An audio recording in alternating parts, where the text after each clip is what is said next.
changes here. Now I'm going to hit the music because we've been experiencing 8 billion music things. Byron, my blog talk says it's up. Oh, you're good. All right, so what were you talking about blog talk? No, you're good. I refreshed and it was fine, but it was showing not on there yet. So you're fine. All right, ladies and gentlemen, we're here, we're live.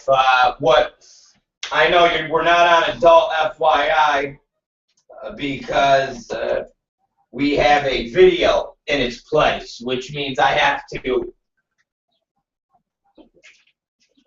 switch out the fucking video. That's what that means. I have to switch out and put my feed in.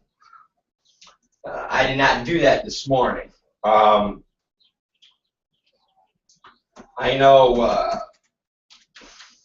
you're probably asking why. Because I fucking forgot. What do you think of that, motherfuckers? What do you guys think about that? I fucking forgot to put my feed in.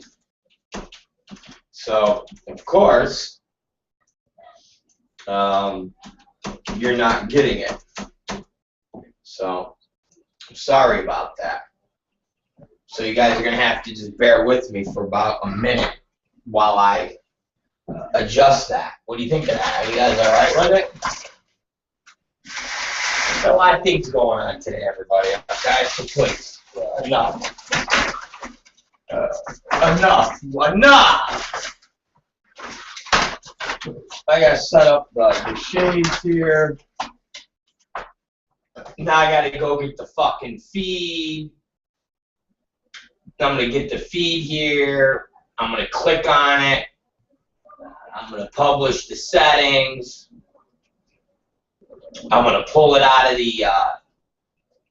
the frame. Oh, you fuck you. Okay, now I'm gonna copy it. I'm going to go to the file Azilla. I'm going to refresh. I'm going to view. And now I'm going to paste. What do you think of that? What do you guys think of that? Now watch. I'm going to paste it. I'm going to now look at it, make sure it's all pretty. I'm going to say save. I'm going to click finish. And now what's going to happen is if you all refresh your browsers and you give it a little refresh, you will now see the feed. What do you think of that? There you go. Here it comes. Oh my God. It is there. The feed is, there you go. There you go. So we're live, you guys. Now we're live on everywhere. We're live on the YouTubes. We're live on the ROB Black Show. We're live on the adult FYI. Man, it's beautiful out. It really is. I don't even know why I'm fucking here. This I need a guest host right now. I need somebody they just come in and they just do the show for the next 3 hours. That's it.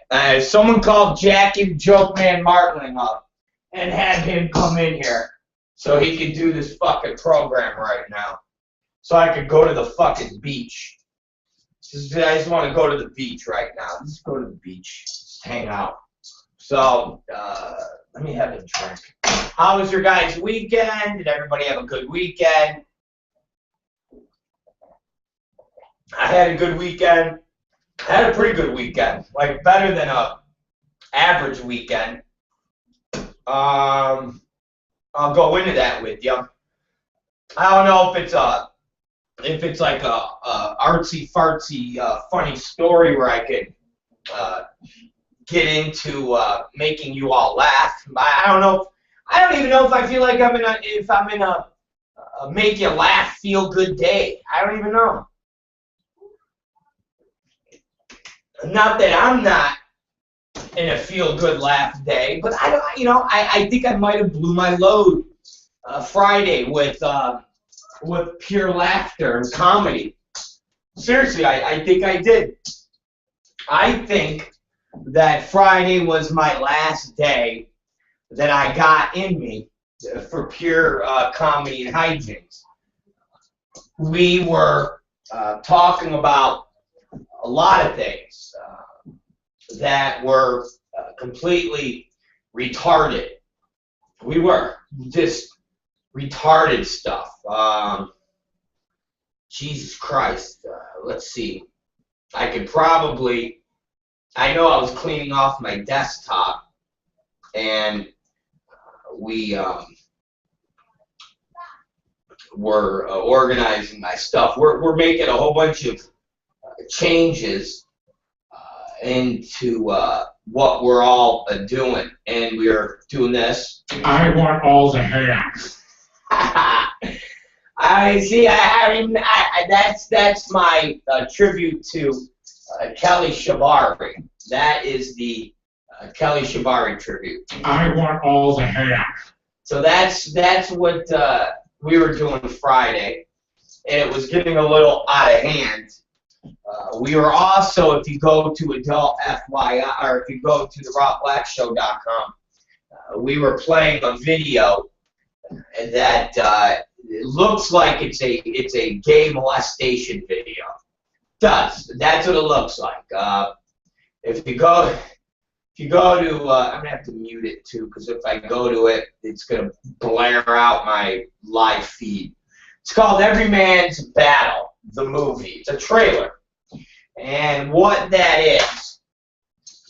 is a film that is about pornography, and it's about people's addiction to pornography, and it's about a bunch of guys in school battling with their addiction to pornography. They are.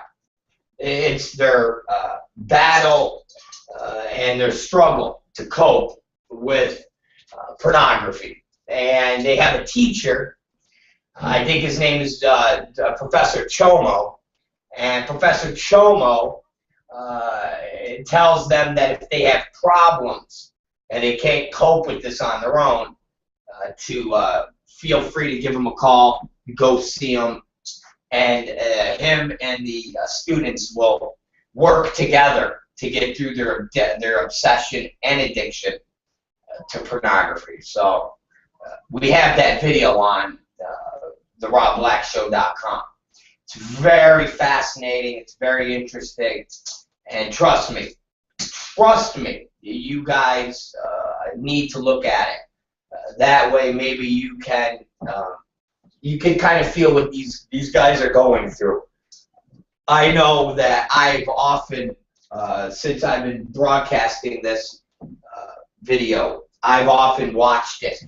I watched it about 17 times over the weekend, and it really is a cautionary tale. And I'm trying to get my hands on the entire film so that we can play it around the clock on the channel. So go to adult or the ROBBlackShow.com and watch the cautionary tale called Every Young Man's Battle. It's fascinating. It's fascinating.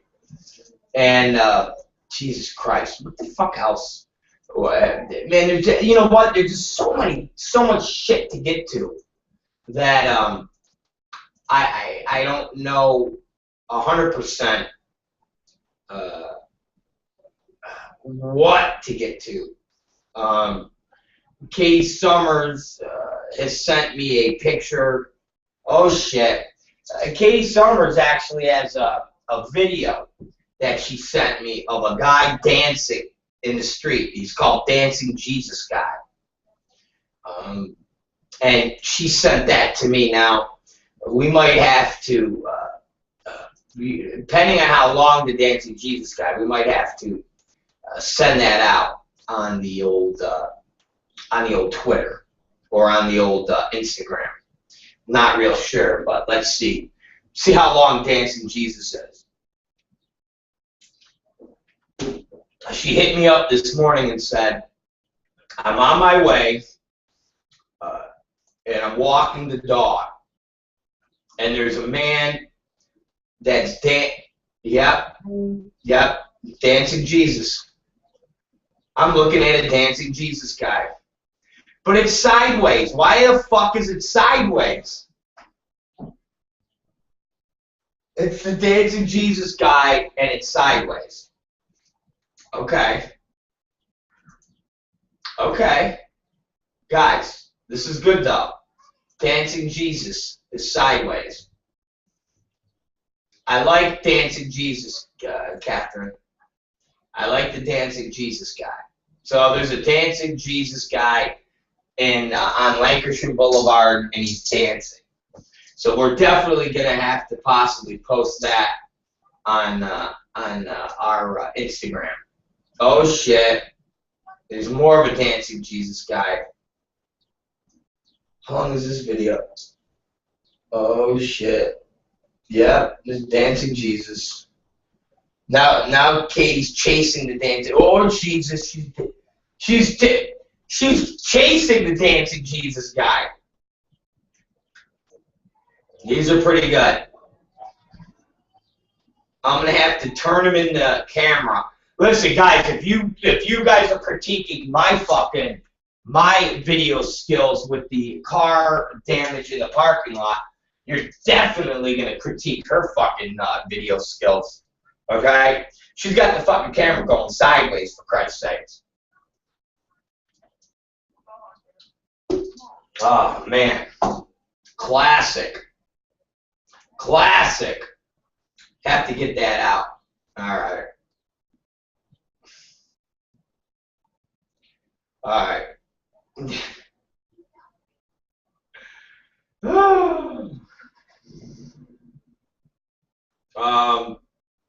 Let's see what else. What else have we? What the fuck else have we been up to? Oh, like I said, I got all these. Let's see. Katie said my phone was straight when I took the vid. Laugh out loud. So Jesus made the phone go sideways. Our good friend Patrick had just sent me the Every Young Man's Battle full movie that's on YouTube, but he's informed me he hasn't watched it. He just wants us to make sure to know he hasn't watched this. He doesn't want you guys to think he's completely nuts. And he's into Every Young Man. In memory of Bob Greiner, the lamb who taught us how to roar. Okay. Wow. This guy is just so fucking out there, you guys. Hold on. Hold on. This is the intro. Let's not go to church and sit in pews on Sunday and pretend we've got it all together. The world sees right through it. Basically, I was a normal person. Once you get on Porn Boulevard, the end of Porn Boulevard, you crash and burn. It just kept getting larger and larger and larger. It was an addiction. You have to be smart, guys. You have to understand that if you have trouble in a dark room with a computer, you have to be smart enough to fight against that trap, to not go into that dark room with that computer.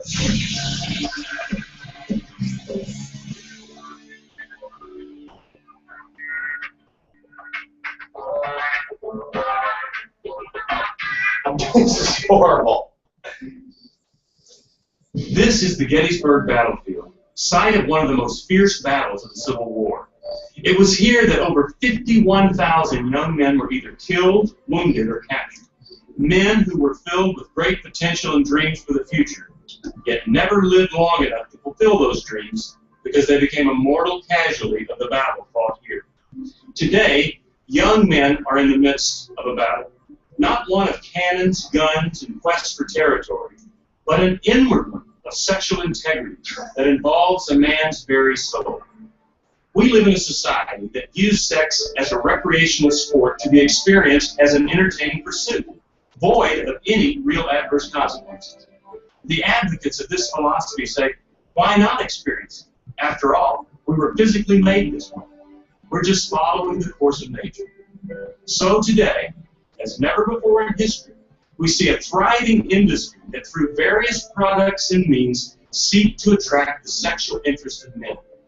It is estimated that the pornography industry is a $13 billion a year business, and that excludes a large number of R-rated films which could be considered soft porn. Where the fuck was the 13 million? I don't got it. Present-day culture, with all of its temptations, you may wonder, is it possible to live a sexually pure life in this time? Can I employ habits, disciplines, or actions which will help me not to yield to sexual temptation? Are there spiritual resources that I can receive that will empower me to remain sexually pure? In this documentary, we will provide answers to those and other questions concerning this vital topic of sexual integrity. The loss of life on this battlefield many years ago was tragic, but the number of young men who fall prey to sexual promiscuity, pornography, and even sexual addiction is much greater. As a young man, you face a battle, but it is a battle that you can win.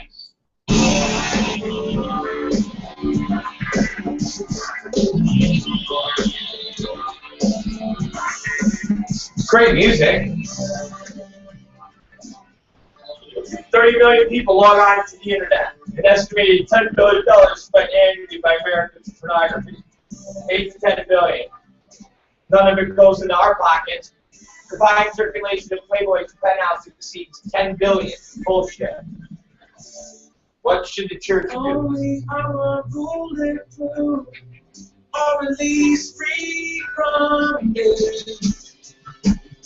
Yeah! New Life Ministries.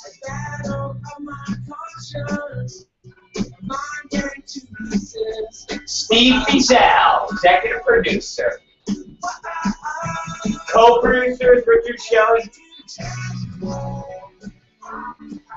Mike Edwards, producer or the director. This is music. It's like horrible. It's like, you guys gotta see this, man. And listen to me.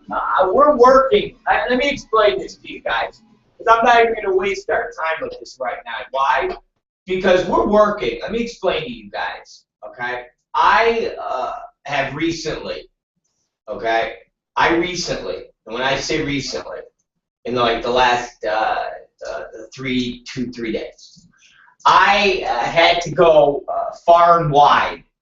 Okay, and I went out and I employed. Well, I didn't employ. They volunteered. One of the greatest technological geniuses to ever come down the pipeline. I can't tell you his name because he will remain anonymous. We're just going to call him Anonymous. That's what he's. I have the real Anonymous that is working for the Rob Black Show. Yes, the real Anonymous.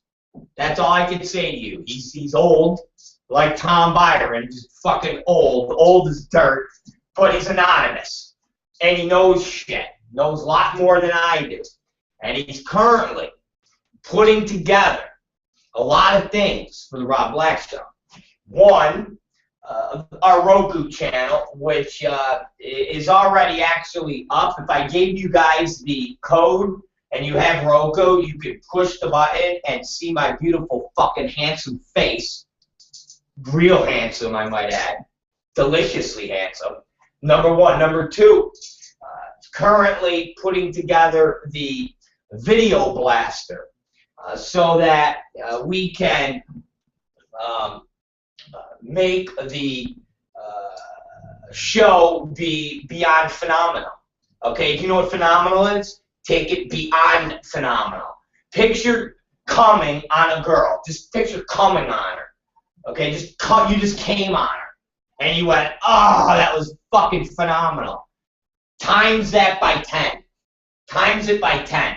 Imagine when you were God, whatever age you were when you had your first sexual experience, not with your own hand or a vase or a piece of meat or a Ziploc bag filled with warm water, and then you just fuck the area that doesn't have the seam, so you cut your dick, but the nice cushy part, or a water balloon that you fill with warm with warm water. I'm not talking, and you put it on your chair, your office chair that your parents got you when you were like 8, and it's got the fake pleather on it, and you just put a bunch of lube on there, and you get on your knees like you're doing it fucking doggy style, and you put your dick on it, and then you take the water balloon full of warm water, not too hot to scald your penis, but just warm enough to simulate a warm vagina, and you plop that on the top of your cock, while the bottom of your cock is on the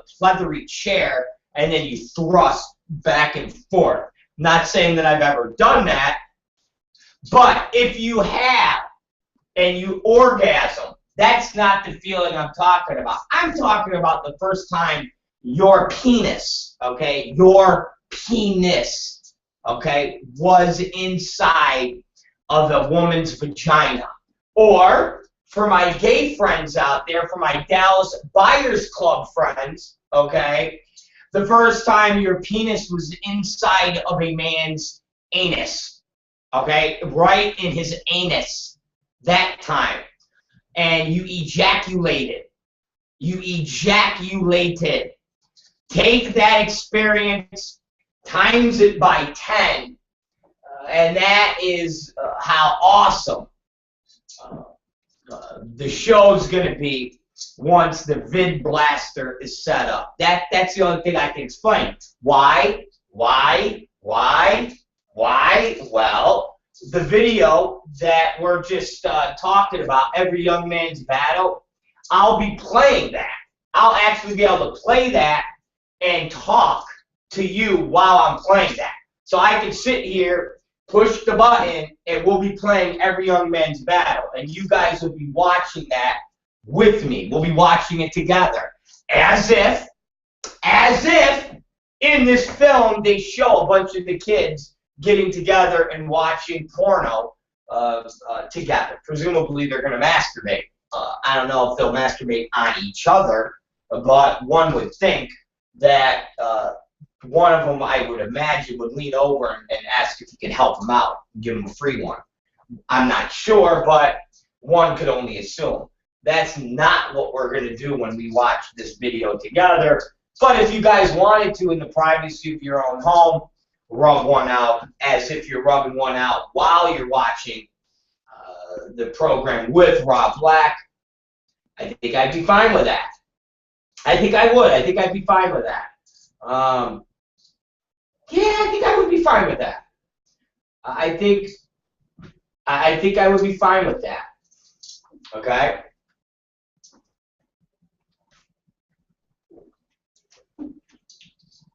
I think I might be fine with that. And then, what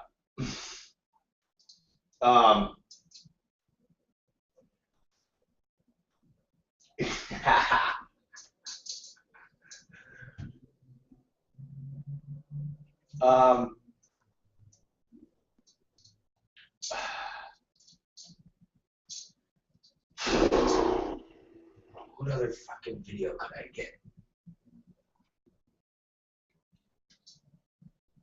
What other?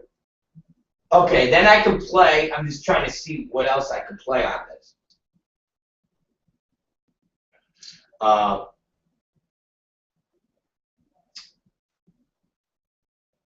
Then I get,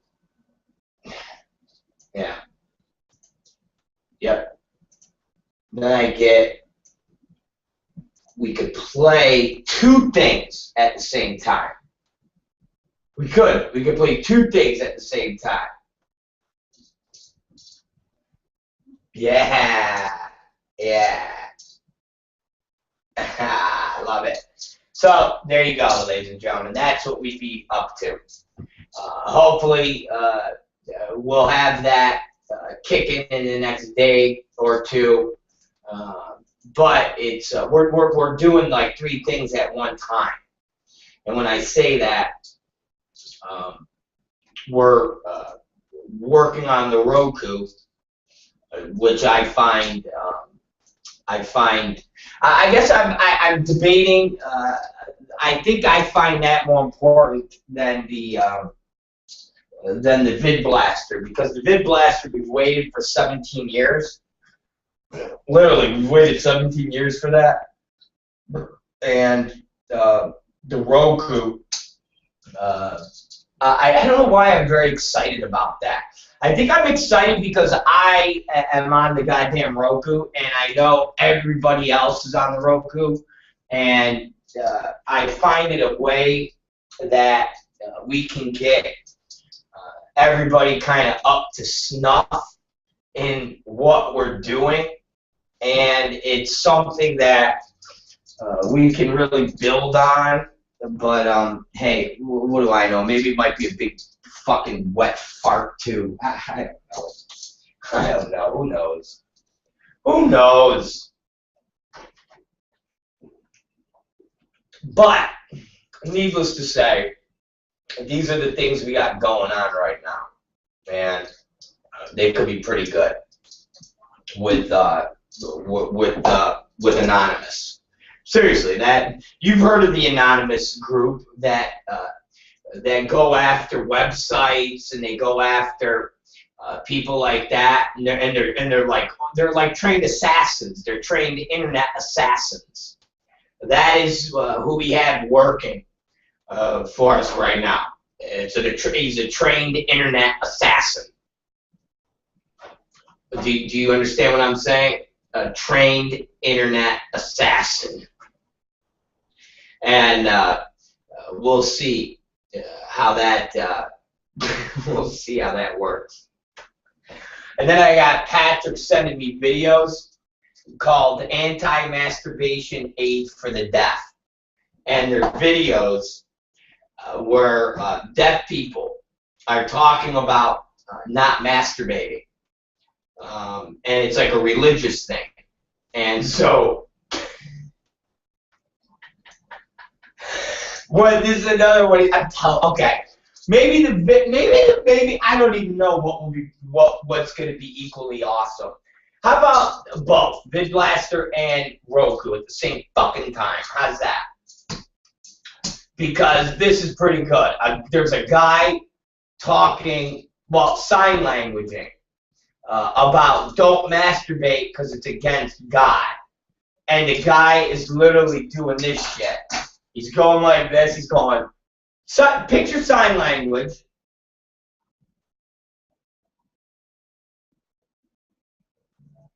That's what the guy's doing. And he's going, so that I told you guys that is universal for cum on the face. Yes, I know it. I knew that was whenever I would do the practicing of the. See, it says 2 Corinthians 7:1.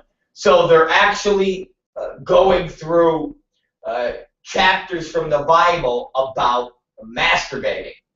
And it says God's love, 22, gain the victory over masturbation. 2 Corinthians 7:1. So they are, this one is verse 22, 22.2, I guess it says. And the guy's doing this thing. He's going,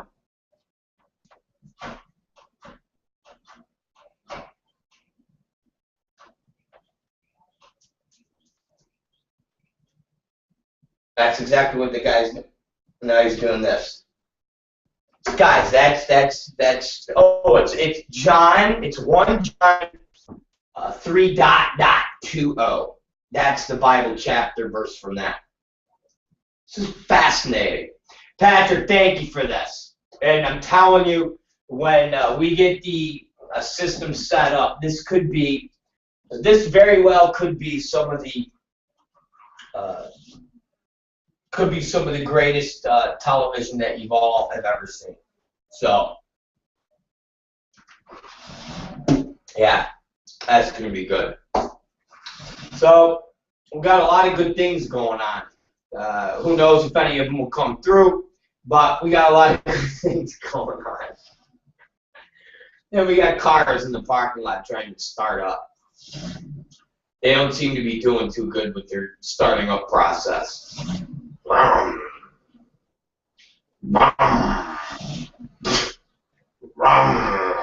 Fucking horrible. Do you hear that? You hear it? Listen.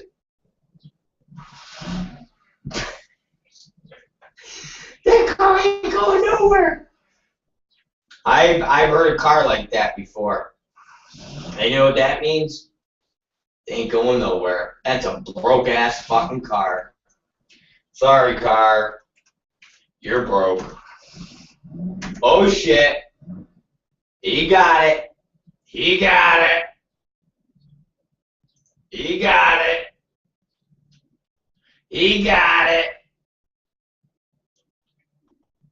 He got it.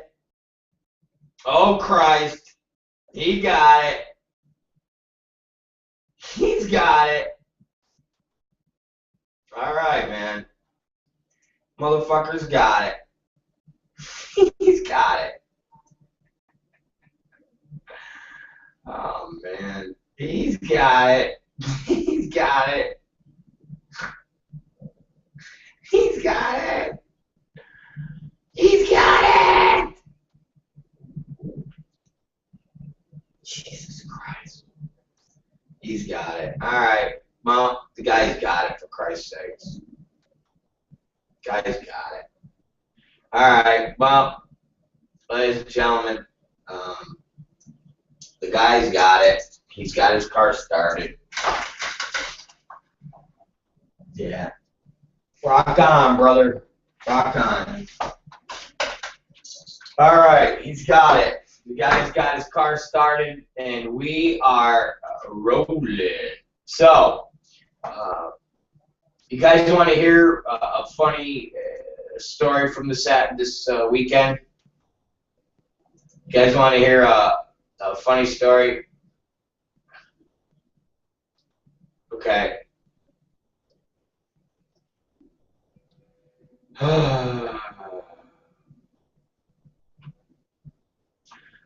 You guys want to hear it or what?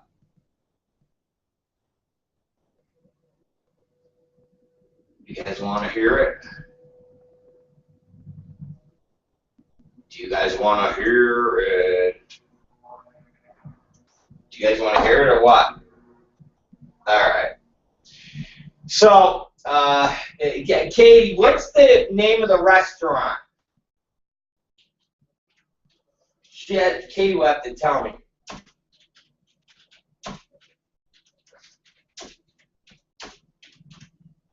I have to,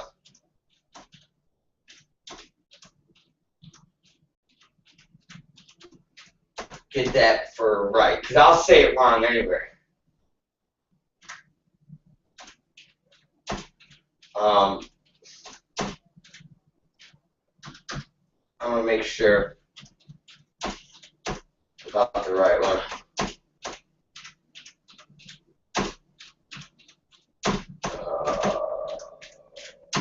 And that way I don't fuck it up. And again, don't think I'm going to give you guys like the funniest fucking story known to man, because it's not the funniest story known to man. It was just, it's pretty entertaining. Okay? Ah, that's it. Alright, so she sent it to me. So now I know. Alright, so let me try to get in the mode here. Fucking my ribs and stuff are sore from working out over the weekend. So Saturday is the workout day during the afternoon. So Saturdays we work out in the morning and not at night. Normally I work out at night because that's when I get done with everything. But I'm actually going to start that schedule up and redo that again very soon. Actually this week it will be soon and changed. So what happened was Saturday, got done working out, yada, yada, yada, did everything you have to do. Sunday, we decide that we're going to go for a walk. We're going to do a hike, so to speak. And not no Runyon hike, not no hike where we fucking die in the fucking mountain, nothing weird like that. But we decide that we're going to walk to Studio City. And when I say Studio City, basically Laurel Canyon, Ventura Boulevard, past there. So if anybody's familiar where Ventura Boulevard is and Laurel Canyon, that area, but then past, like you're going more toward more like you're going to the Chatsworth Valley area, so toward Van Nuys Boulevard and so forth and so on. So we go that way because Catherine wants to go to a tanning salon. Yes, I know, a fucking tanning salon. So I say to her, well, let's walk. Let's do an exercise and we'll walk, for Christ's sakes. So she map quests it, and it's like, I think, 2 miles from where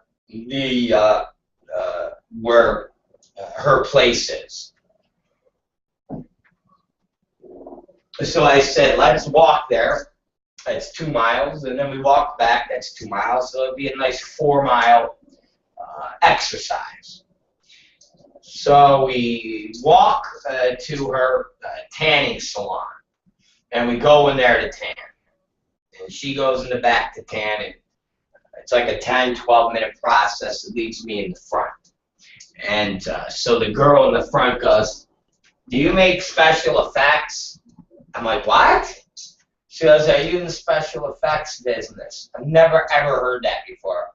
Anytime somebody thinks they might recognize you from TV or a movie or a magazine or being on anything weird that they would have saw on TV, they would say, are you in the movie business? Are you special effects? Like, who the fuck even sees a special effects guy on TV except for that Tom Savini guy?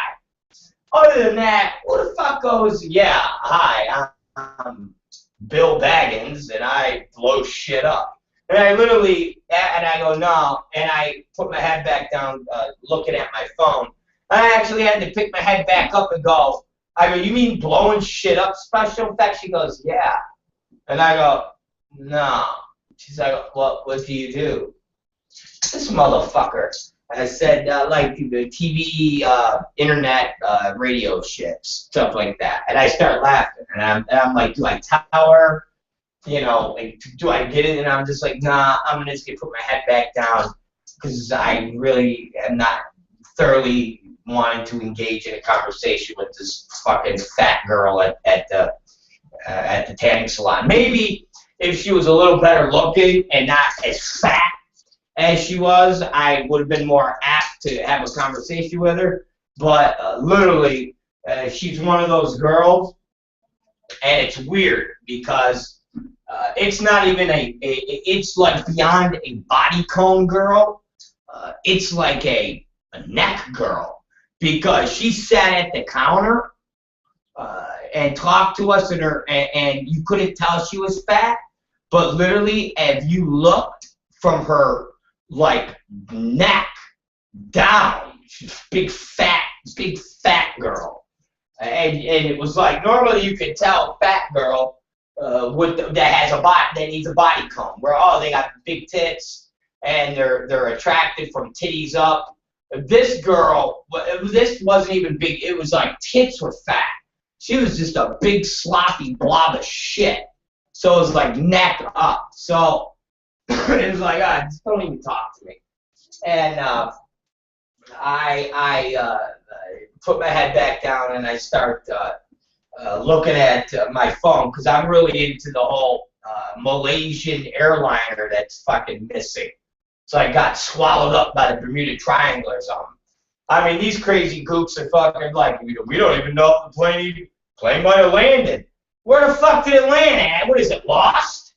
Not literally Lost, but like the TV show Lost. Seriously, was it fucking TV show Lost? They're on a fucking island somewhere? Fuck, we don't even know if the plane could have landed. Really? So it just fucking landed and nobody bothered to call anybody and go, hey man, we landed somewhere. We're not real sure. We're like in some fucking weird-ass jungle. They told us that they took a wrong turn. We fucking could have landed. So get the fuck out of here. That fucking thing is in the bottom of the ocean. That's where that fucking thing is. It might have fucking landed. We don't even know. It landed somewhere. Landed. My asshole, it landed. Fucking landed. Fucking landed. Fucking retard. Seriously. Fucking. Hey guys, I love these guys.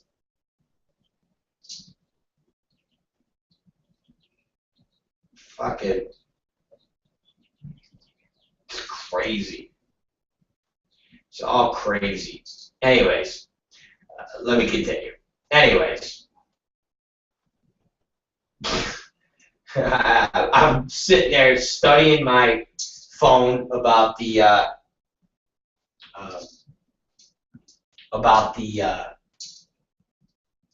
aircraft, because I'm fascinated by this. We were talking about it Friday. Some of you who don't know, Friday,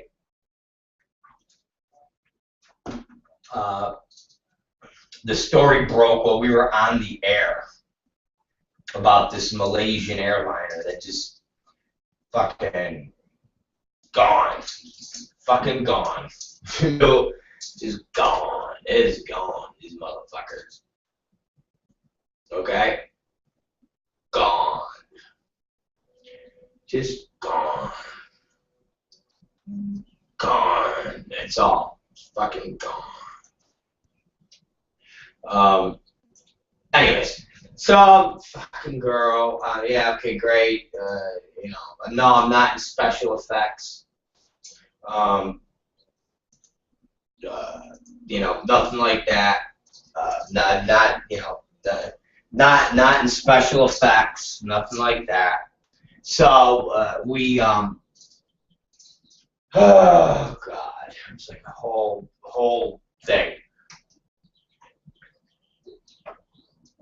So do the special effects thing and tell her no, not special effects, and that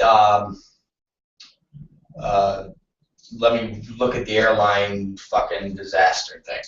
So Katie comes out. She fucking says blah blah blah. I say you look really dark, and we go on from there. So we're walking and walking and walking, and she says, "You want to go get something to eat?" I said, "Sure." I said, "Where do you want to go?" And she says, "Well, I would like to go to a couple places." And I said, "Okay, where would those couple places be?" Now there's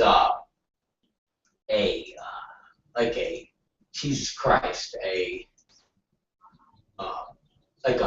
like one of them firewood stone pizza places that are up to the right on the corner of where this place was.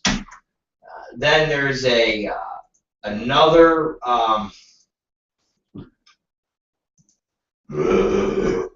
then there's another restaurant that is somewhere else that has the same, you know, that has the same tone, like a wood ranchy, you know, will fucking blah, blah, blah type of thing. And then she says, no, how about we could go to this place called, let me get to it. I gotta find what it's called. Hold on, she sent it to me. It's called Umani Burger. Umani Burger. That's what it's called. Umani Burger. So, Umani Burger. Seriously, that's what this fucking place is called. Umani Burger. So, I've never heard of Umani Burger. I don't know what an Umani Burger is. But I say, okay, I'm down. Let's go to Umani Burger.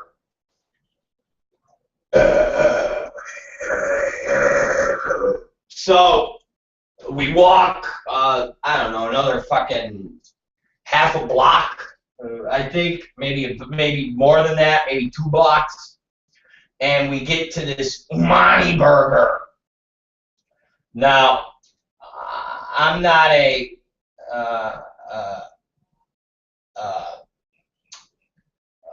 big burgery person, because it's fattening and will get me all fat, and I look like a fucking slob, like Kelly Shibari and every other fucking degenerate piece of shit that has no self-control out there.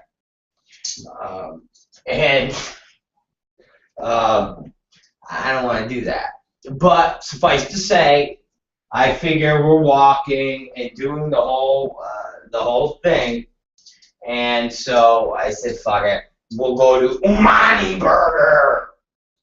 And now this is the funny thing, because if we never had pulled this off, this would never have transpired. So we get to this Umani Burger, and it's like a I'm trying to describe what it is. It's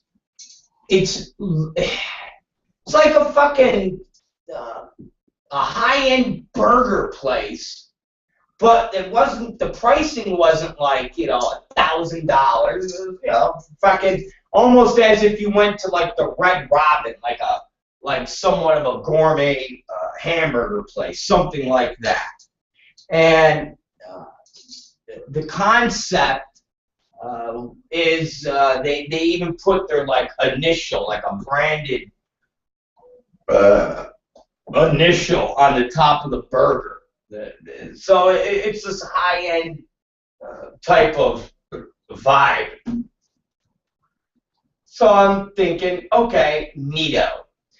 And Kathleen says, want to eat outside on this little bar area. I said, okay, hey man, I'm down. How do you I don't know anything about this place. He goes, oh, I used to go here once in a while with some of the girls from the business. We would have the driver drop us off here, and we would eat and so forth and so on. So I said, okay, great, awesome. You tell me what we have to do, how we have to do it, what the process is, so forth and so on. So now we walk in to the restaurant, literally, and I'm trying to get it's a small area because it's on Ventura Boulevard, and the restaurants there are on the strip are small. So they're not these huge establishments. They're a smaller style place that people go and eat. But like I said, very trendy, very chic-y. If you live in the valley and you don't want to go and hang out in Chatsworth, where all the fucking riffraff and all the fucking crap and all the douchey porn people, you stay out toward Ventura Studio City area, which is that border of Hollywood and stuff like that, North Hollywood. It's a lot more classier than if, say, you lived in like Texas or something like that, where all the inbred fucking faggots live. So you would sit there and be close in proximity to people. So it's squishy. So this umami bar has this big where you could get drinks, a bar, so to speak, and people are sitting there. So we walk in, and Katie says, can we eat outside? And the lady goes, yeah, hold on, and let me get somebody for you. So we're standing there like this, just standing there like this, and the bar is literally right in front of me. So here I am. See where my stick is pointing to that camera? That's how close I am. 3 feet. See where my 3 feet. I'm literally 3 feet from the bar where people are sitting.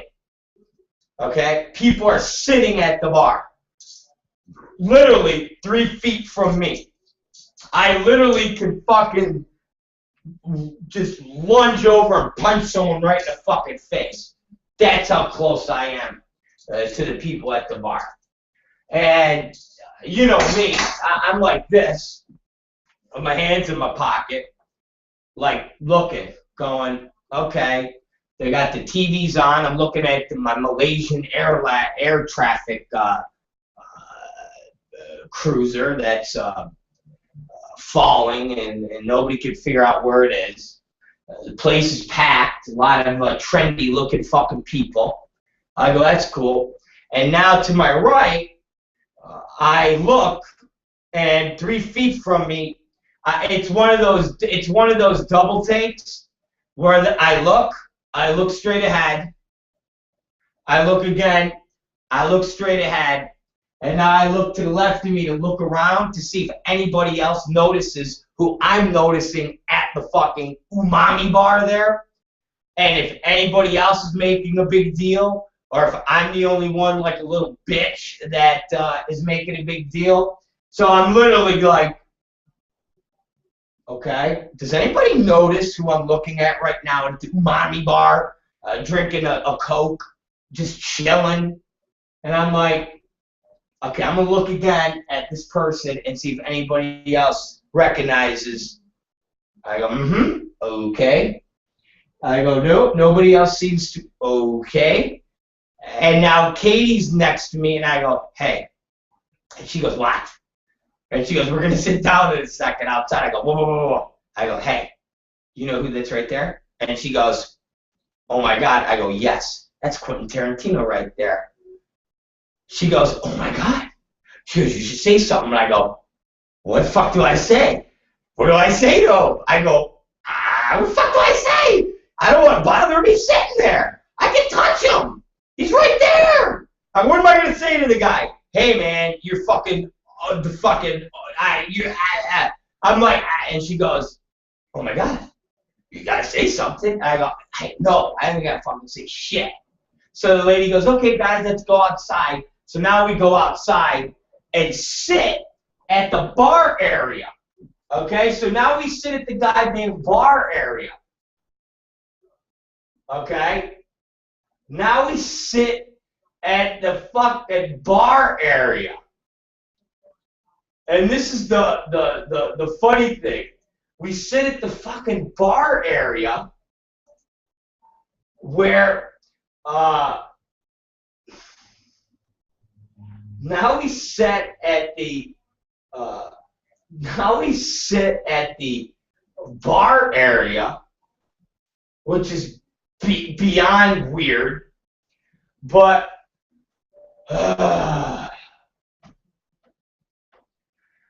at the bar area, and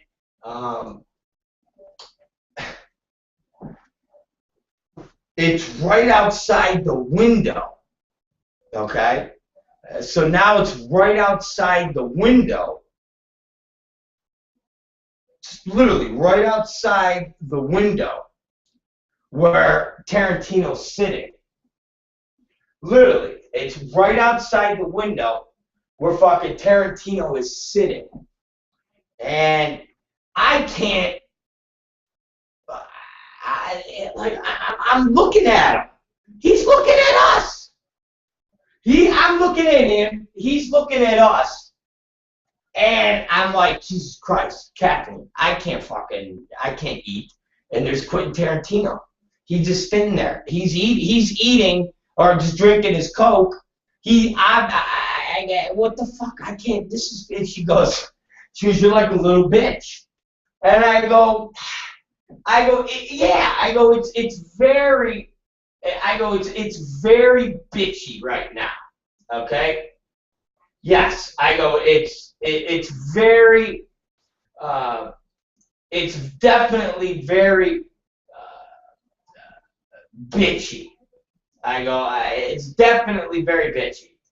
I go, I'm feeling bitch-like right now. And I don't know if we could properly have this meeting. I don't know if we could properly have this meal with me just sitting here in a in this very bitch-like state. I go, definitely. I go, this is just shitty. So I keep trying to just sit there with my head talking and looking at the menu, but I keep doing the whole looking over, like, oh my God, this is very distracting. She said, why don't you go in there and say something? I said, I should go in there and say something. What do I say? I go, I should say something about that I did a porn movie and that his lawyers reached out to us and sent us not a cease and desist letter, but a call us up letter because we don't want to bust balls.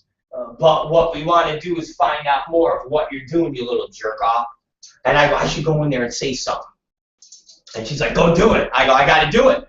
I got to do it. I go, if I sit here like this, it's going to be a horrible dinner or evening or whatever the fuck we're doing. So I said, fuck it. So I get up.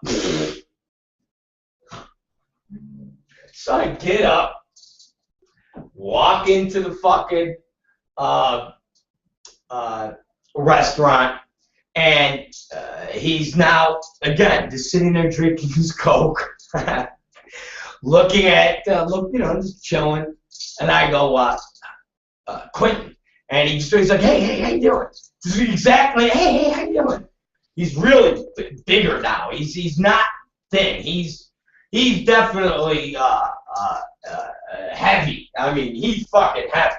Not like Orson Welles heavy, but he's definitely he's not the young, thin Quentin Tarantino that you guys would recognize,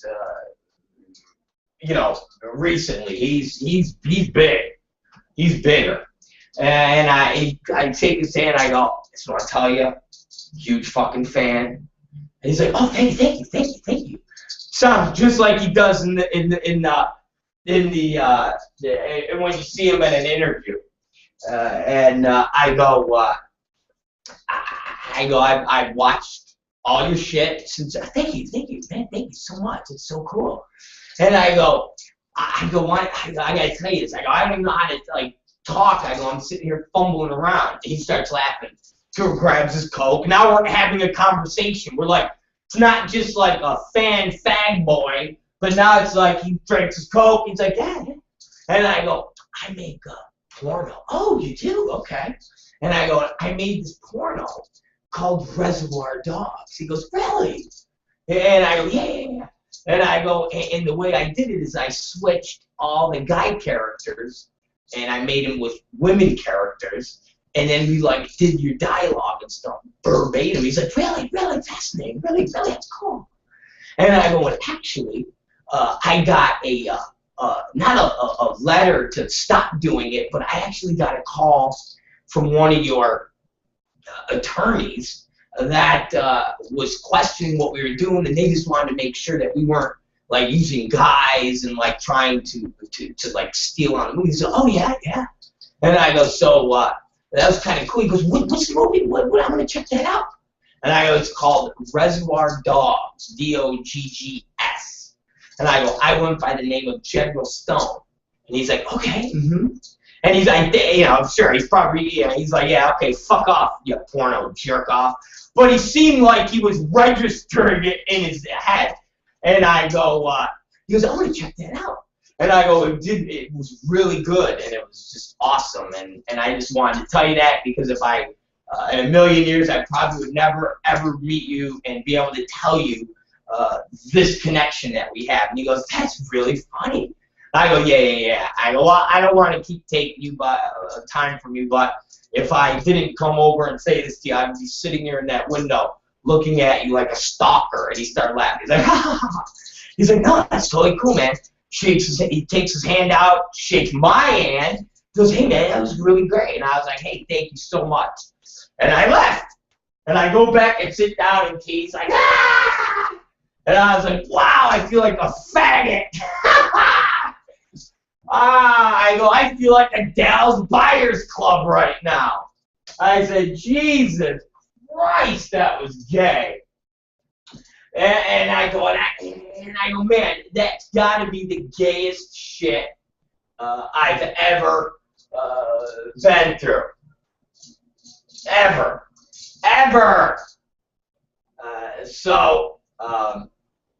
And Katie's like, wow, do you feel like you just saw a hot girl or something? And I'm like, oh, will you stop?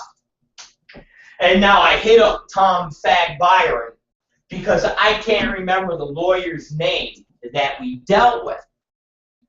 I can remember, and I felt stupid telling Tarantino, oh yeah, your lawyer. So now I'm sitting there thinking in my head, oh man, Tarantino probably fucking, I go, nah, now Tarantino is probably fucking sitting there thinking I'm full of shit because I don't fucking, I don't know what the fucking lawyer's name is. Seriously, and now I'm sitting here in my own mind going, oh man, if I can now just fucking remember what the lawyer's name is, I'm like, fuck! I'm like, shit, so I hit Byron, I'm like, dude, what was fucking Tarantino's lawyer? And I'm like, come on, man, you gotta give it to me quick, So Byron hits me back with it. And I'm like, oh shit, okay, I got it. So now I'm sitting here going, do I go back in there and say, hey man, this is the lawyer's name, so you believe what I'm telling you? And I'm like, oh no, that would be too stalkerish. That would definitely be way too stalkerish. And it make me look really like I'm gonna fucking stab him or something like that. I'm like, that's not good. I was like, okay. I go, if he comes back out through here, I'm gonna talk to him again. And I go, okay, that's the game plan. So now me and Katie are sitting there, and I'm thinking, God, I hope you leave because I cannot properly enjoy this meal when it comes with you sitting there because now I'm going to be constantly waiting to see if you're going to fucking leave so I can communicate with you about this. And I'm like, oh, this is so fucked. So now he takes out his wallet, and let me explain this to you all. No bullshit, and if he's listening, which I'm sure he's not, but if a friend of his is listening, which I'm sure he's not, he 100%, no bullshit, has the bad motherfucker wallet. Swear to Jesus Christ, everybody, Quentin Tarantino has the bad motherfucker wallet from Pulp Fiction. He pulled out his wallet where he had money in it. I watched him do this. That's how close he was outside the window to us. He pulled it out, and it's the exact same wallet that Tom Byron has. Tom Byron has the bad motherfucker wallet also. Byron bought it on a gift store online. Tarantino also has the bad motherfucker wallet. Swear to God. So, Tarantino opens his bad motherfucker wallet up, takes out money to pay for his beverages. Okay? Now I know he's leaving. So, I see Tarantino, he's got a bag, so he went shopping somewhere. Don't know where he went, but he went shopping. So apparently, he went shopping and then stopped at Udamani Burger to get himself a little drink, a little beverage, and then left to go wherever the fuck he was going. And obviously, he lives near there. So, he starts hitting the door. As he hits the door, he takes a look to the right, he takes a look to the left, he smiles at me, I go, hey, Quentin. I go, what? The lawyer. And Tarantino literally, as he walks, he goes like this. And walks over, and I go, it was Carlos Goodman. And he goes, yeah. He goes, that's my lawyer. He goes, yeah, definitely. And I go, I just thought I'd throw that at you. He goes, cool. He goes, hey, man, I'll see you later. I go, think I can get a picture? And he goes, at the restaurant like this? He goes, nah, come on, it's embarrassing. And I go, yeah, okay. And he goes, all right, catch you later. And he leaves.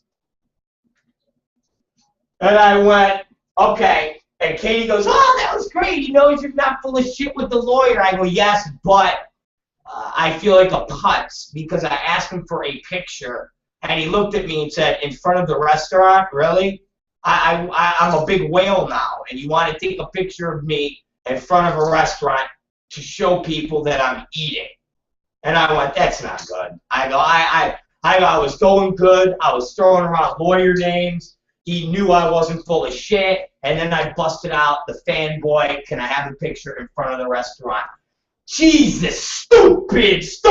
I wanted to start hitting myself in the head, calling myself stupid for about 1,000 fucking times.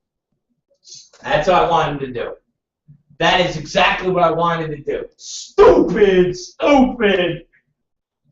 I felt like Philip Seymour Hoffman in fucking Boogie Nights. Why, you fucking idiot?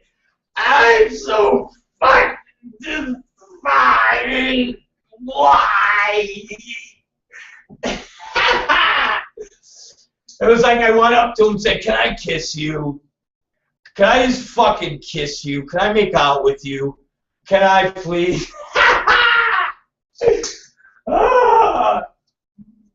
That's what I felt like.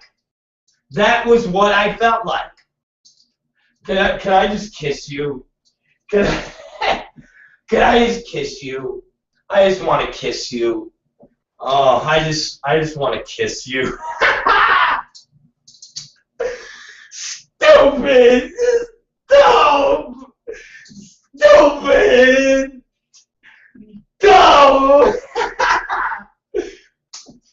Oh man, I was going good, guys. I was here. We were throwing around lawyer names. He knew I wasn't full of shit. And then I took it to I was like the Malaysian airliner. Just like that, all my credibility disappeared. We went from making pornos to fucking trading the lawyer names to, can I have your fucking picture in front of a restaurant, you fat bastard? Oh, my, what's wrong with me? I'm telling you, just call me Scotty from fucking Boogie Nights. Stupid! No! Oh, stupid! Why?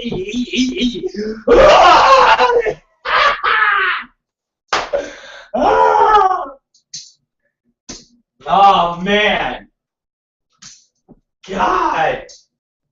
And then I'm sitting there, and I'm like, oh, man, this is horrible. And Katie goes, how many pictures have you turned down? And I'm like, a lot. I go, why did I do that? I go, it was such a fanboy move to get your picture in a restaurant. She goes, ah. I go, it was so good. I go, we were throwing around the lawyer names, and then it just went to shit. I was like, damn, stupid! Oh, man. Oh, God. It's horrible. Horrible, you guys. I know. Horrible. Fuck!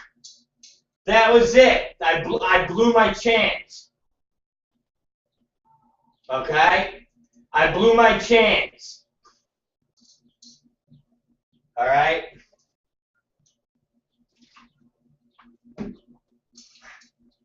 I blew my chance.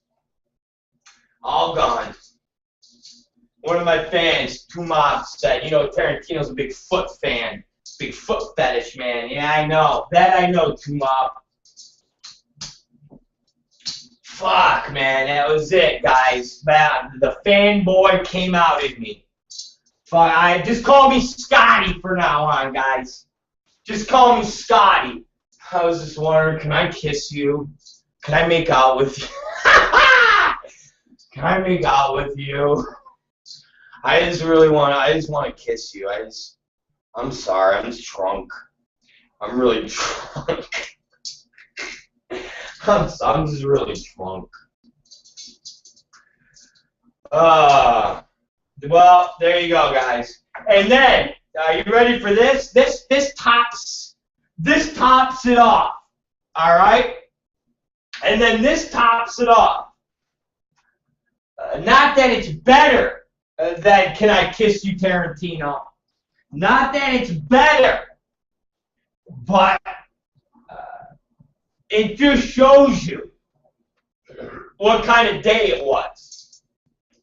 So now me and Kathleen, okay, are walking back. We're now walking back to our area, and we're doing our Nigerian power walking, our African Nigerian power walking, okay? And we start coming up on more restaurants, and there is a huge traffic pileup of people because there's a stoplight walkway and a restaurant entrance.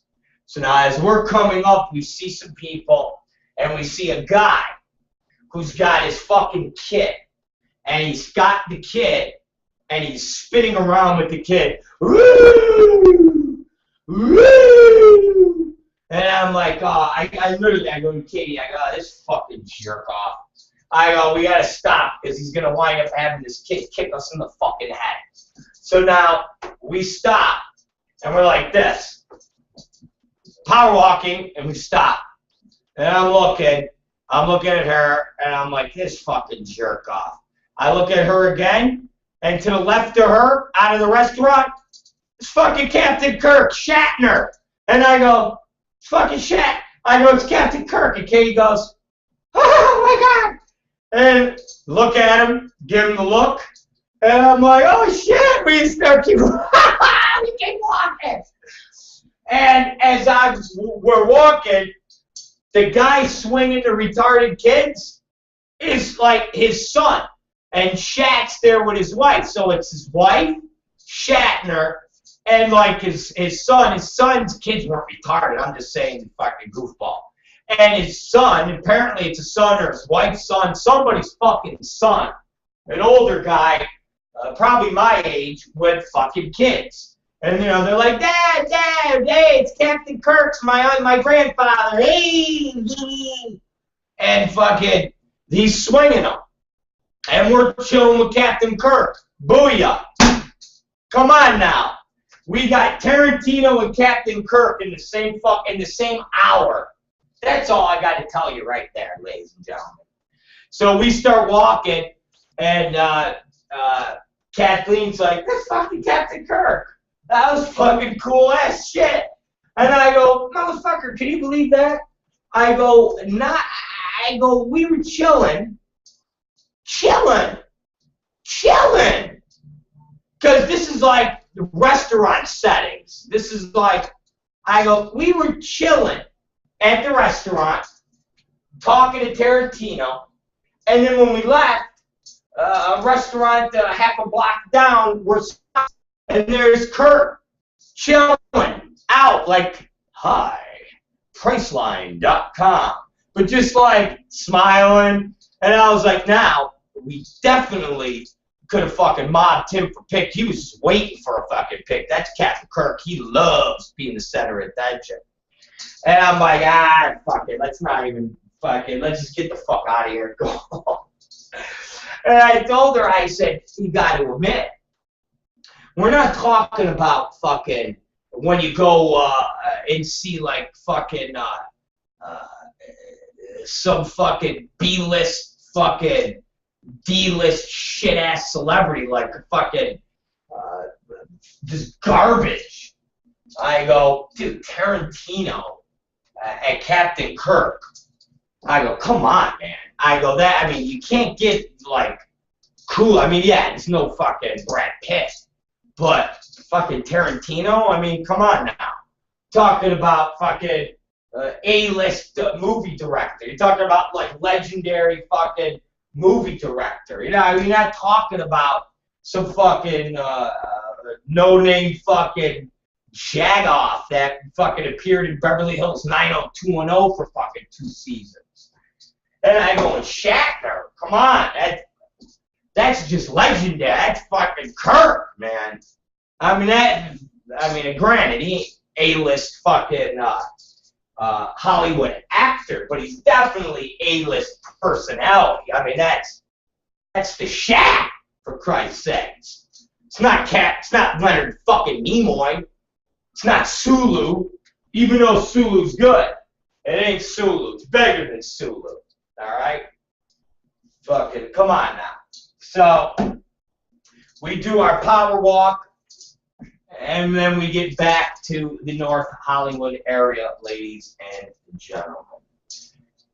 And that concludes the day's conversations about the celebrities and my chance encounter with Quentin Tarantino. Now, people have asked me, Rob, people have asked me, okay,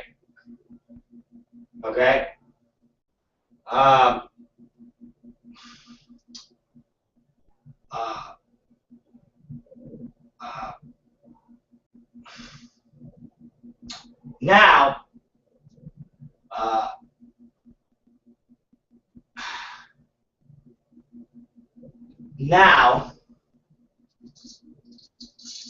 the question is, people have asked me, what exactly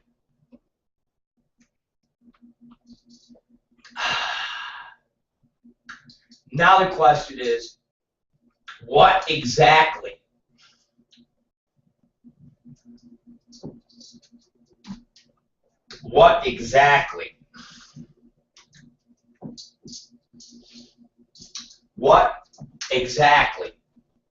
did the interaction with the lawyers have to say, and what did it mean? Because it happened such a long time ago, okay? And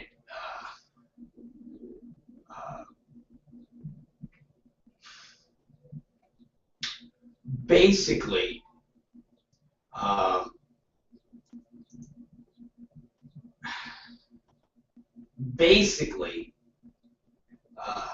when we did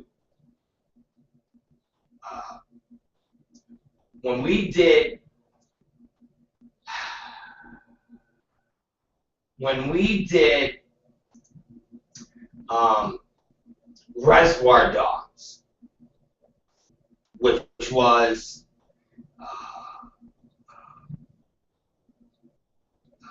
when we did Res Dogs, which was, God, was it 3 years ago? And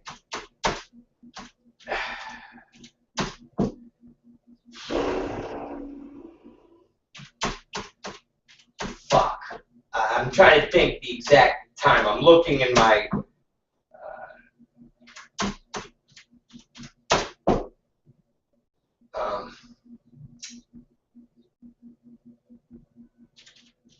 Christ. Let me think.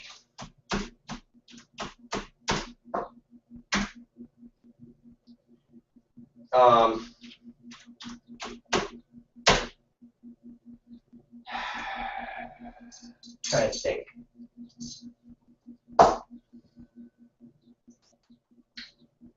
When we did Res Dogs for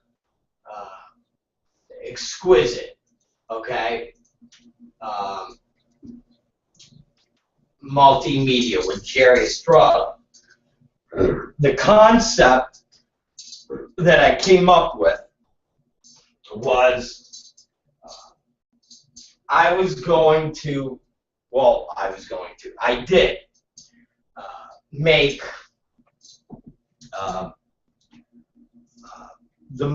basically what we did was we were going to take all the girl characters, okay, and make all of the girl characters and switch them up, or all the guy characters, and switch them up and make them women, and portray the guy characters as women characters, and put them in the movie and act out all the parts, the script, so forth and so on, to the T of what the movie was. So basically go shot for shot, dialogue for dialogue of the entire movie, but only use the women. So basically the parody is the fact that it's women doing it. And I had a bunch of haters. Well, first I had Andy Sandemus in the movie, Kimberly Kane in the movie, basically all Spiegler girls. And lo and behold, go figure, because everybody knows my history with Mark Spiegler, out of the blue, go figure, I get a call from lawyers when the movie was done about lawsuits, and that I needed to call them. And so the lawyer's name was Carlos Goodman. So I called this guy Carlos, and I said, hello, and Carlos said, hey, my name's Carlos. I said, oh, hey, how you doing? My name's, Rob Black. What can I do for you? This is pretty cool. You're Quentin Tarantino's lawyer. And he goes, you know what, man? And I go, you guys are going to sue me? Or he goes, listen. He goes, that's why I'm calling you, because I don't have all the details. And he goes, we got a call, and then somebody sent us the script. Gee, really? Go figure. Fucking Mark Spiegler, little faggot, little fucking fat fuck troll faggot, and his little faggot friends, little punk-ass, bitch-ass friends. This little faggot from Texas that he likes to hang around with, that he sucks his little faggot cock.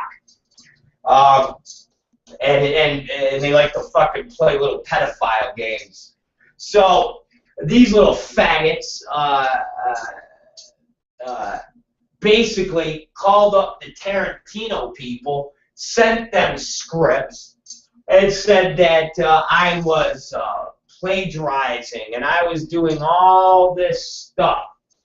And how, you know, you say, well, Rob, how do you know it was that faggot crew? How did they get the script? The only people that had the script was all the Spiegler girls. How did they, you know, it was, and Kimberly Kane, which was one of the main cunts of the shoot, was bitching and moaning throughout the entire production.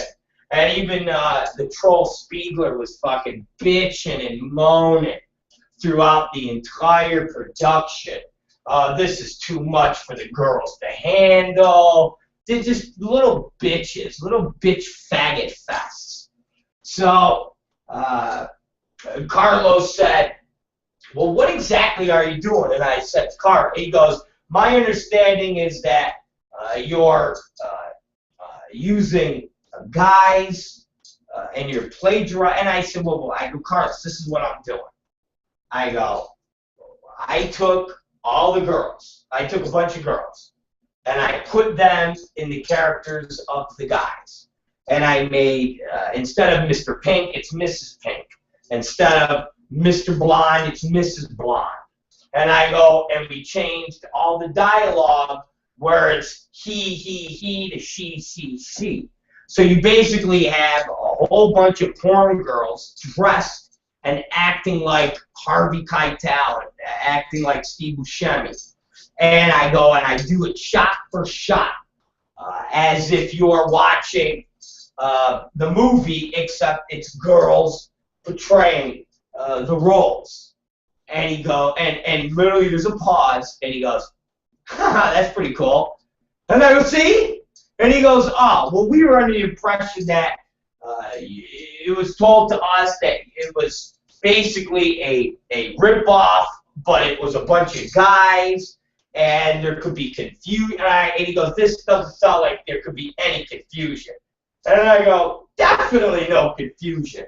And I go, we even do like the diner scenes. I go, let me send you some of the video clips of stuff that we've done already. Let me shrink the stuff down and email it to you. And you tell me what you think. I mean, you'll see. So he goes, okay, yeah, go ahead. Here's my email address. So we shrunk down a bunch of the HD clips and sent Carlos for him and them to go over. So I sent it to Carlos, and I don't know, a day later or 2 days later, we hit each other back, and Carlos said, it's fine. He goes, it's fine. I go, well, it looked cool, didn't it? I go, it's kind of creative. And he goes, yeah. He goes, you're fine. He goes, just do me a favor. And he goes, the only thing that I want you to do, and he goes, and you're completely, I'm cool, everybody's cool. He goes, I was getting calls from the studio, the distributor, and he goes, just do something with the names. And he goes, do something different from the name so it's not the exact name. And I go, what about if I do dogs and I spell it, you know, D-O-G-G-S or something? He goes, fine. He goes, fine, I don't fucking care. He goes, you're cool, you're fine, everything's fine. And I was like, very cool.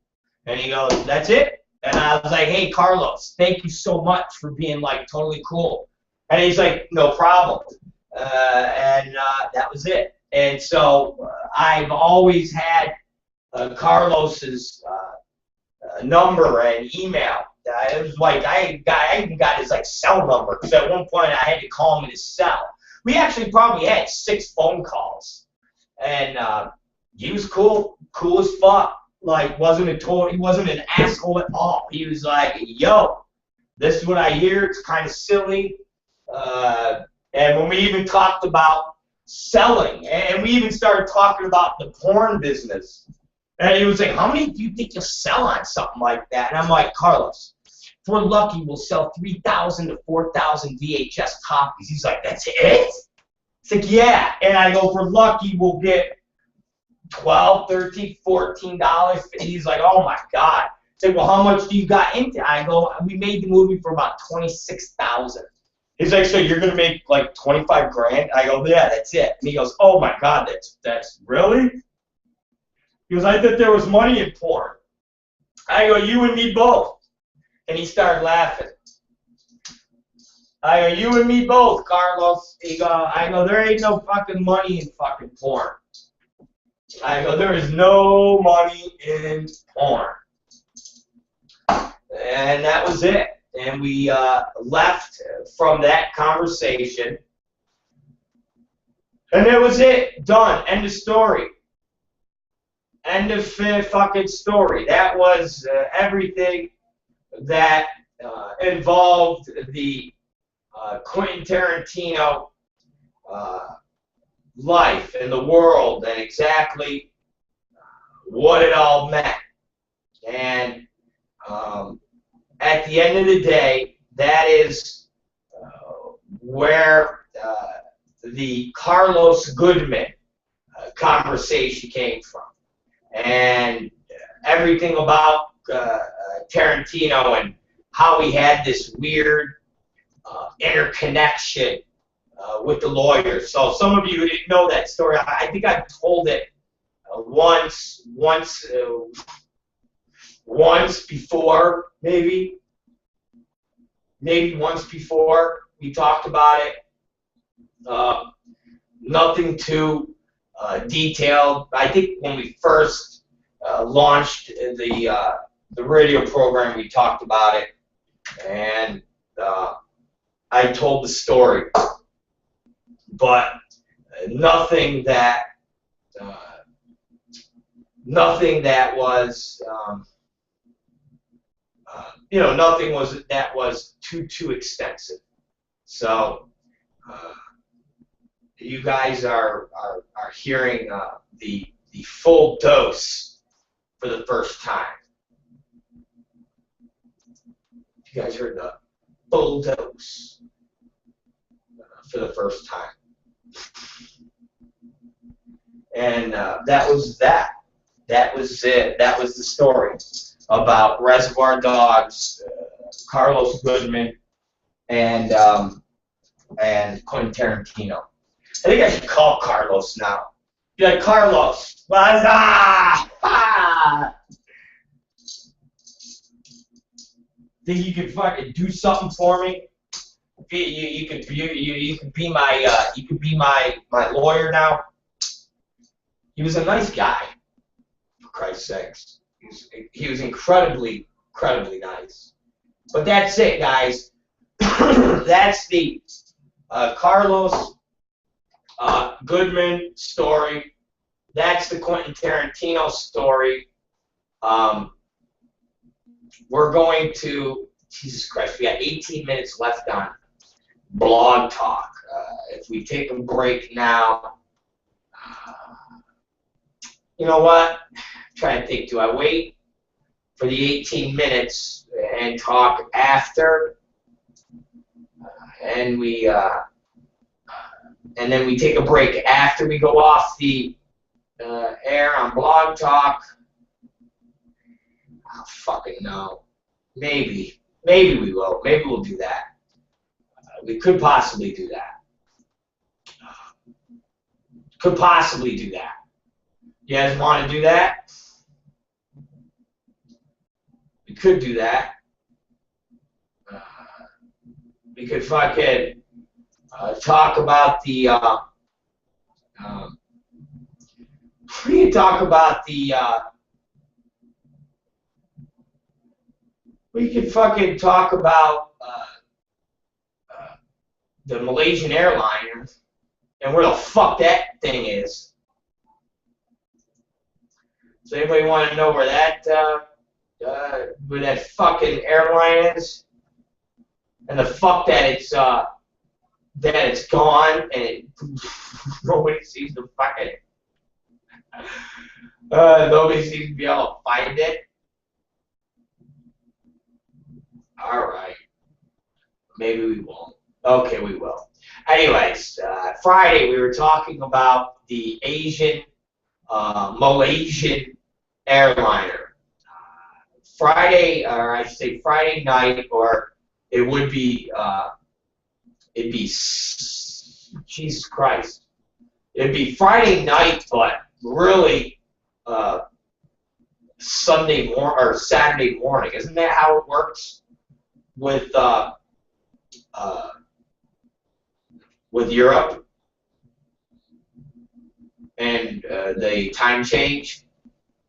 Whatever the fuck it is. Over there, you have an airlines that went off the radar. They went off the map. And what I mean by that is this airlines was flying. Okay?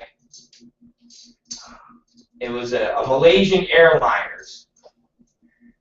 And it was on its way to, I think,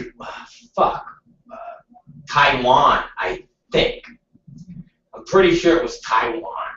It was in the chinky area. How's that? It was in the fucking chinks. So what happened was the plane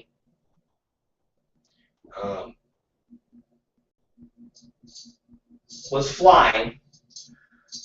It cruised to 35,000 feet.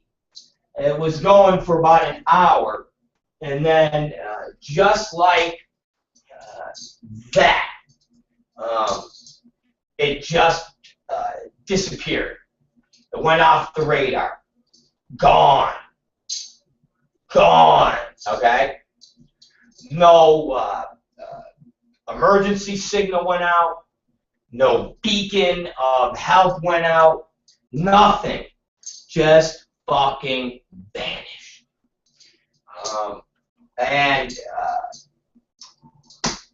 what was crazy was they say the jet actually did a turnaround move, like it was doing a U-turn.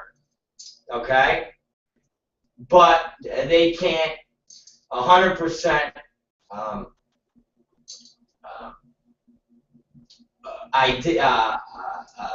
confirm that.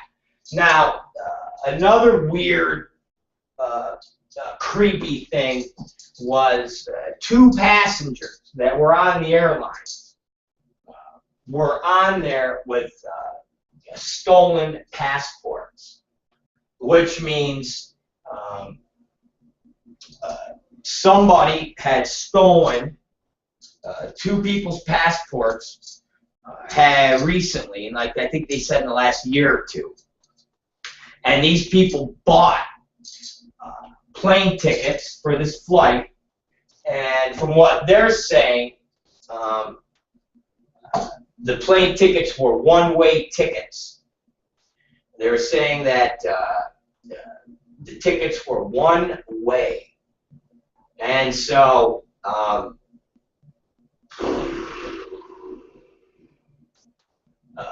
they got on the airplane, and they were part of the people that were among the 250 plus airlines, okay? And they find that kind of suspicious that there would be two people with one-way tickets on a jetliner that got on with passports, identifications that were forged, fake, stolen. And that is making people be worried that there was a terrorist plot. Now, one of the things the United States has said, and again, this isn't, this doesn't mean it rules everything out, but the U.S. Has said they looked on their spy satellites, because of course we have fucking spy satellites everywhere, and they basically looked around the time that this airliners was flying, and about the time that it went missing. And our U.S. satellite spy orbiting Michigamy-Who's have said that they didn't see any bursts on the radar or on their satellites. They would have seen something if the plane blew up in the middle of the sky. They would have seen something on the satellite imagery. They would have just said, "Oh, look." Poof. They would have seen something. And they said they did not see anything. And the fact that, again, there was no distress call. So why people are very nervous that something sinister happened was even if a plane has a jet fail, or even two jets fail, two of the engines fail. You got to remember, like I said Friday night, the pilot doesn't want to die. And so if a jet, if one of the engines fail, they're going to do everything in their power to make sure they live. And one of those things will be Mayday, Mayday, Mayday. We're fucking going down. And it doesn't happen so quick because even having both of the engines fail, they say typically that plane will be able to glide, so to speak, for 5 to 6 minutes, which would be more than enough time, again, for somebody to say, yo, we got a fucking problem. Chances are we're going to fucking blast into the water, so send some search and rescue boats to see if you can pick any of us up, because we're going to fucking die. But they got nothing. And it literally went off the radar as soon as it, just like that. Now, again, we said this Friday, and they've been reporting this in the news. Typically, when there is a malfunction with an airplane, it happens within the first 15 to 20 minutes of the plane taking off, and typically within the 15 to 20 minutes of the plane getting ready to land. All aircraft disasters that are not done by terrorism or even a mechanical malfunction that's just flying and they have a breach in the hull and the thing blows apart, always happens within those first 15 to 20 or the last 15 to 20. Why? Who the fuck knows? But historically they do. This plane literally already reached its cruising altitude of 35,000 feet. It was already basically unbuckling your seatbelts. If you guys got to get up and go pee-pee, go pee-pee. If you guys want to get up and stretch out, go ahead and stretch out. It was at that level of flying where you, if you know anything about planes, relax and go, all right, we're not going to die. So for that plane to all of a sudden disappear is definitely something sinister. Or the last speculation was a breach in the hull, and it could not be a bomb, but some type of seal that broke, which happened on another airplane is recent, I think like 10 or 15 years ago, where this breach, what happens is it decompressurizes and basically the plane breaks apart in the air. So it doesn't necessarily explode, it literally disintegrates in the air. It just fucking breaks apart. Just gets fucking broken apart and scattered all over the goddamn ocean. Now, when something like that happens, they usually find debris, something, even a kid's fucking doll. But they have not found a fucking thing. Nothing. They thought they saw oil slicks that they would say came from the jet engines, with the fuel. And when a plane explodes and hits in the water, of course the fuel goes everywhere. But it has now been confirmed that the fuel that they saw, that they thought were from the plane, turned out to be fuel oil typically used in cargo ships. So the goddamn the fucking fuel that they thought was this long oil slick was nothing more than fuel coming from cargo ships. And then they thought they saw a cargo door, a door from the plane. And that turned out to be false. So basically, they got no fucking idea what happened to this goddamn airplane. And now they've got everybody searching. And they're going to this thing called the Andaman Sea near Thailand's border. Because the radar indicated the plane may have turned around to head back to the Kuala Lumpur. But the pilot gave no signal to authorities that he was turning the plane around.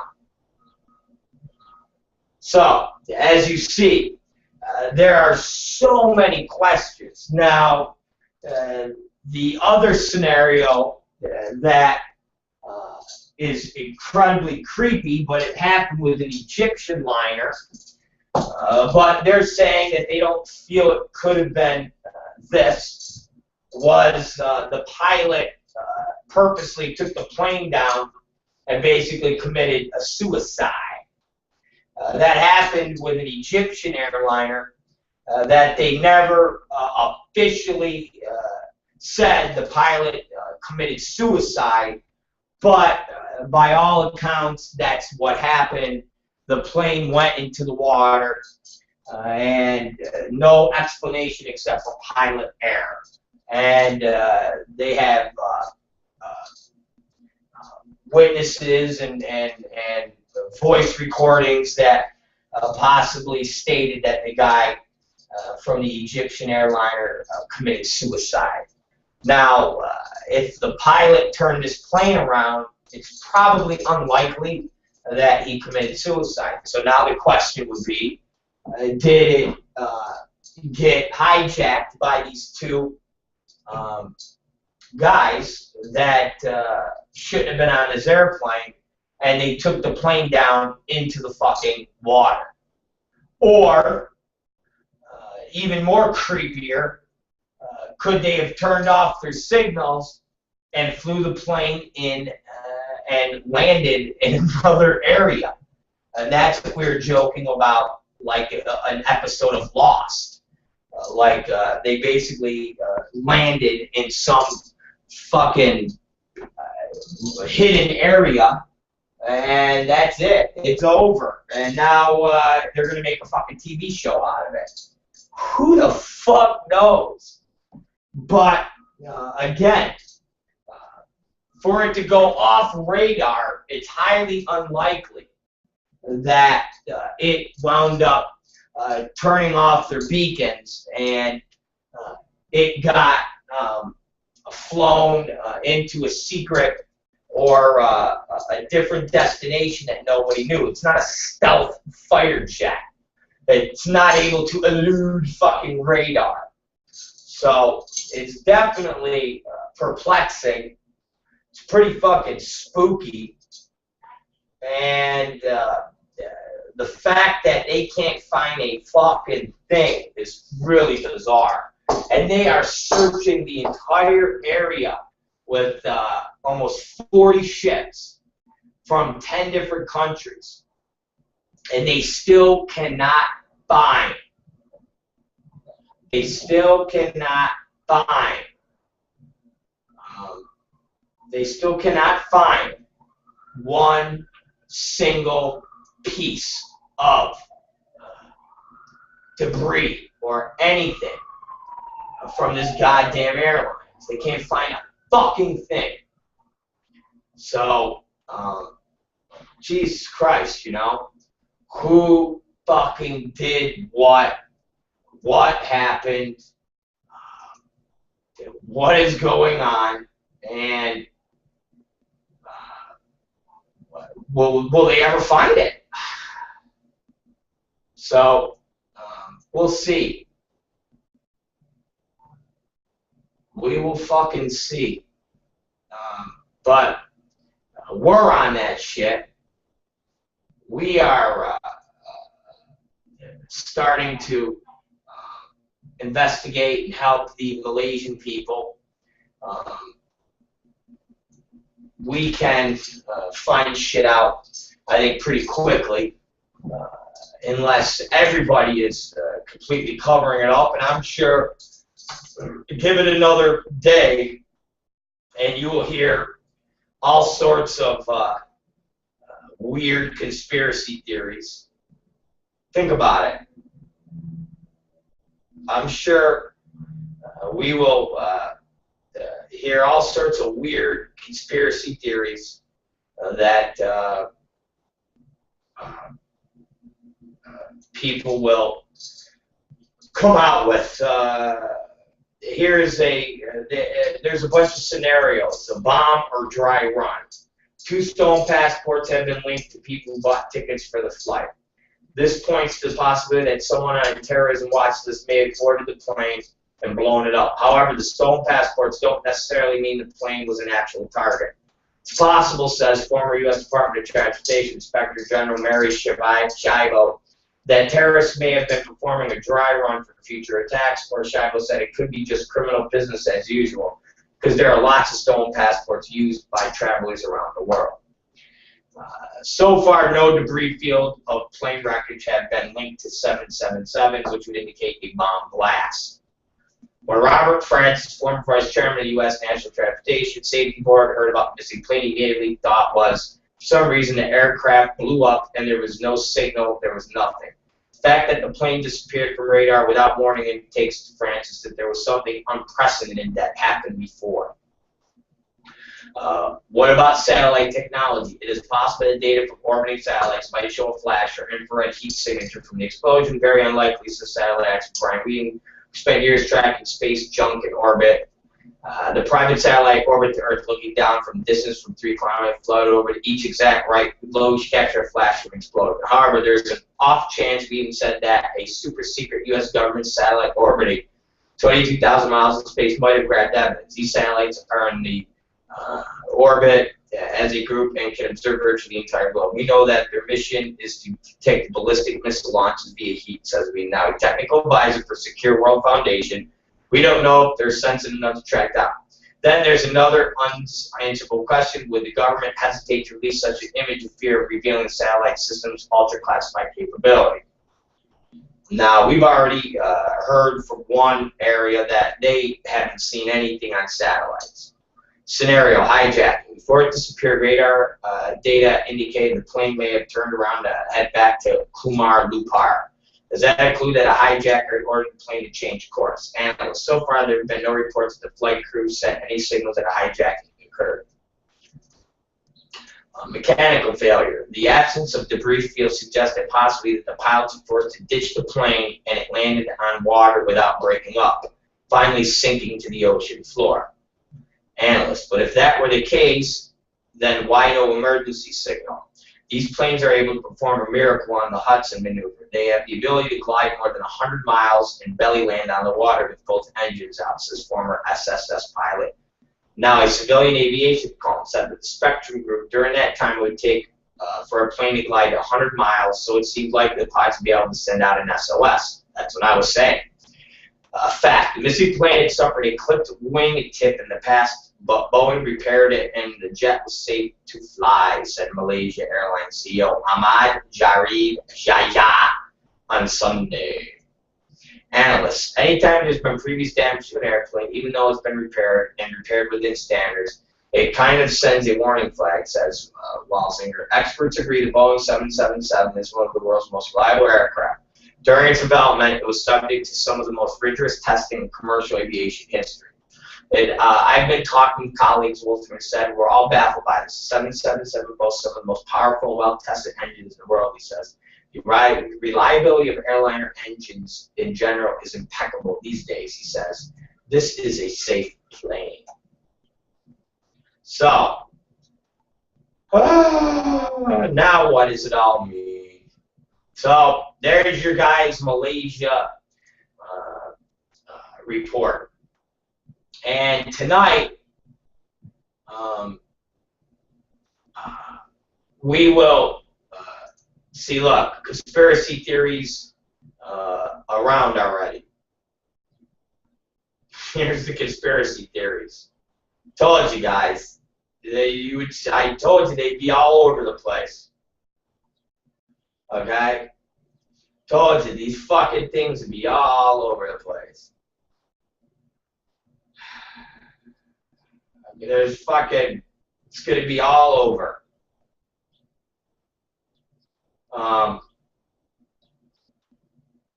Not a fucking push.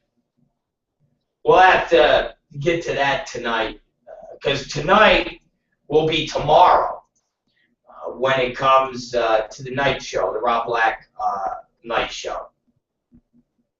Tonight, one of my guys, the Smack, is saying these two cocksuckers with stolen passports overcame the pilot and the crew, then flew the fucker to Somalia or North Korea. Again, all but that possible. But my question on that is, wouldn't they be on radar? Wouldn't they still be able to be tracked? That's my question. Unless they literally are able to turn off a system on their planes and nobody could track them. I thought that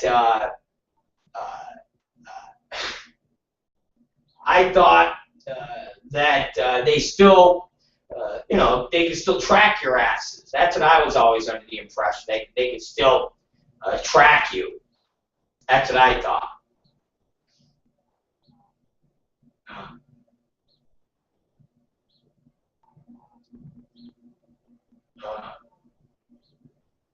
Plane became self-aware and realized it suffered from depression, so it took the easy. Fucking Dan, you're such a retard. There's no conspiracy, it is a fact. Fucking you guys are all goofy. But again, we're out. We're out of conversations about the fucking airplanes. That's it. We don't know anything else, god damn it. So we'll know more tonight on the night show at 8 o'clock. At 8 o'clock, we're going to talk more about the airlines and exactly what is happening, because it'll be daytime there, and everybody will be up and they'll be working, and we'll get new news. So we'll talk about it tonight, you fuckers. And right now we're going to take our break. It's 2:07 p.m. And we're going to give you guys a little Rob Black here. Like I told you, we've been putting together bits from the show that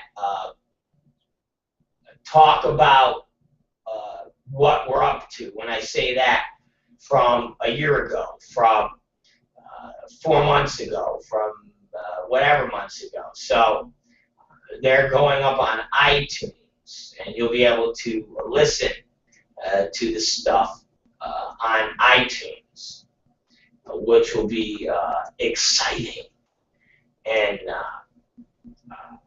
fuck, I don't know, hopefully by the end of the week, I think. I think it's by the end of the week you'll be able to hear this stuff. But don't hold me on that. Don't hold me on that, okay? Because it could be longer. But until then, go ahead and enjoy this. I'm going to take a piss. I'll be back in about 8 minutes. And that's it. This is the vet bill. And those little scumbag Republicans being douchey as all hell and basically fucking our troops. So it's the Rob Black Show, and we'll be back after these messages.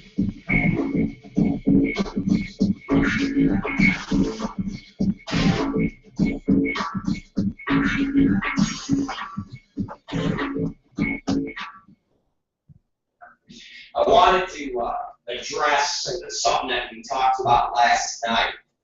And those of you who don't follow the night broadcast, we talked about North Korea. We talked about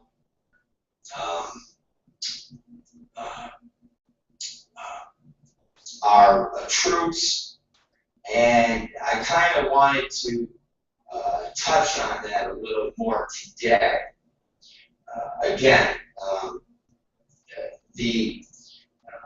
a bill came up last night, and it's kind of telling that it's kind of telling that you're not seeing it in the press right now. And I don't understand why. Seriously, I don't know why. I feel that it's definitely a big story. I definitely feel that it's something that is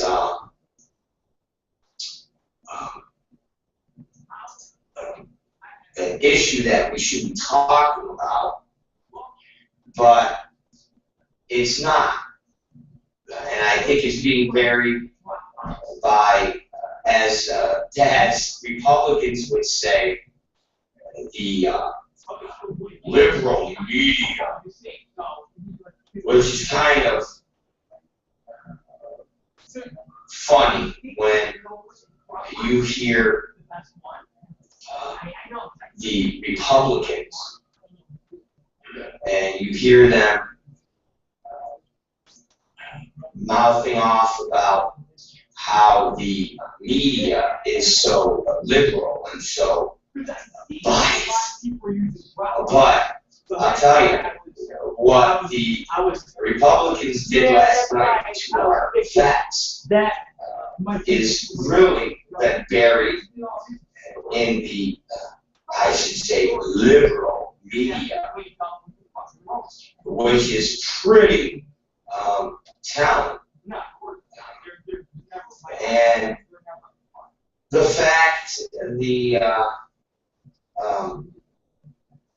news agencies haven't picked up on it, and the fact that right now there are a unanimous voice of military groups blasting Republicans for killing a bill that's for the veterans.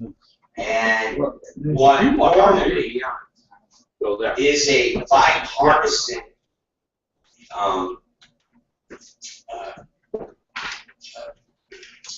measure that had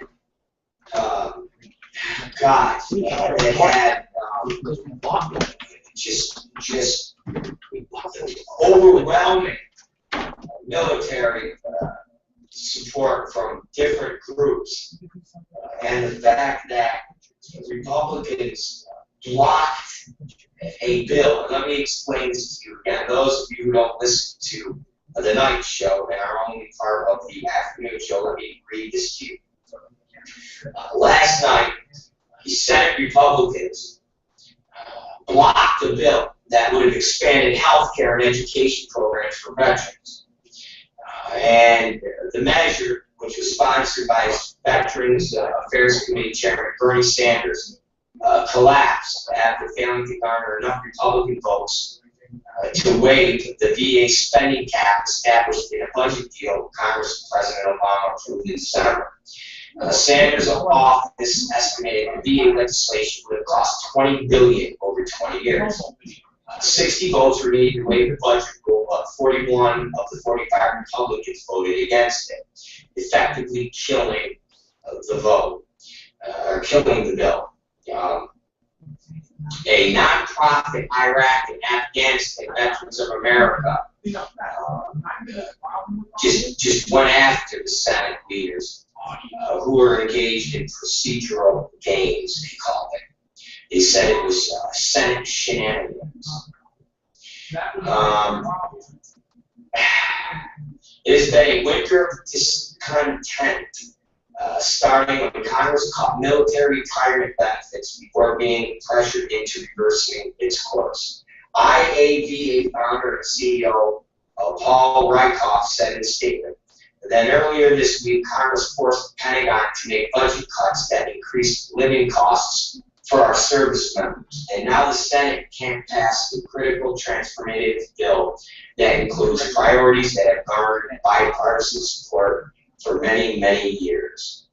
And then the American Legion, And I'll be back. was quoted saying this: I don't know how anyone who voted no today could look a veteran in the eye and justify that vote. American Legion National Commander Daniel M. Dillinger told W.A. Poe, our veterans deserve more than what they got today.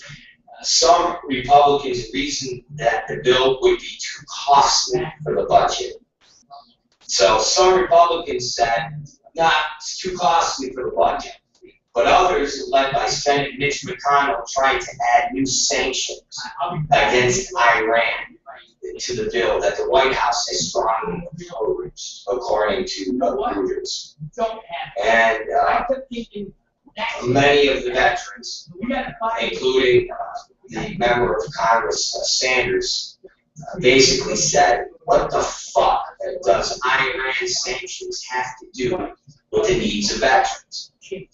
And ladies and gentlemen, again, I stated this last night, and I'll say it again.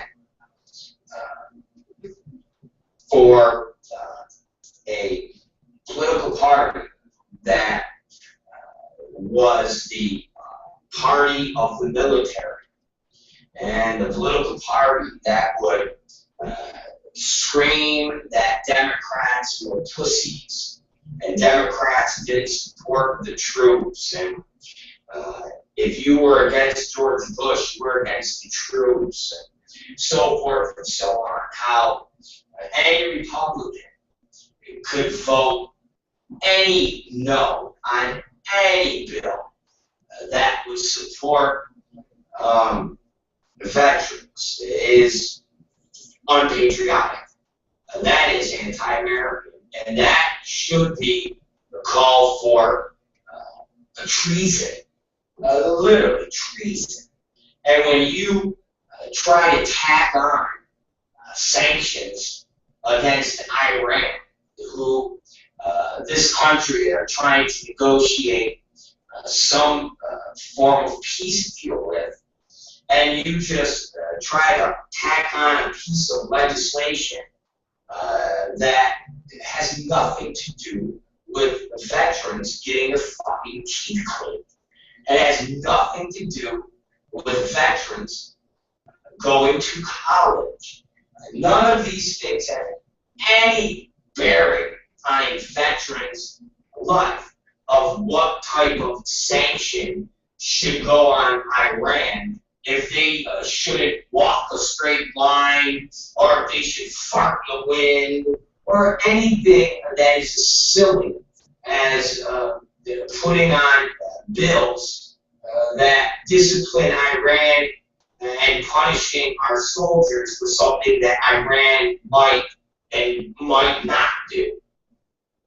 And once again, you either have an excuse of, well, we want these sanctions passed, and if they don't pass with this spending bill for the veterans, then we're not going to vote, or you're saying that that's too much of a budget, it's too much money going to the veterans. Either one makes Republicans look exactly what they are, which are phony, bitches, cunts, chicken hawks, and we've gone through time and time again and pointed out every Republican who loves to talk war, but yet never served in the military, and more than that, went out of their way to get out of the military.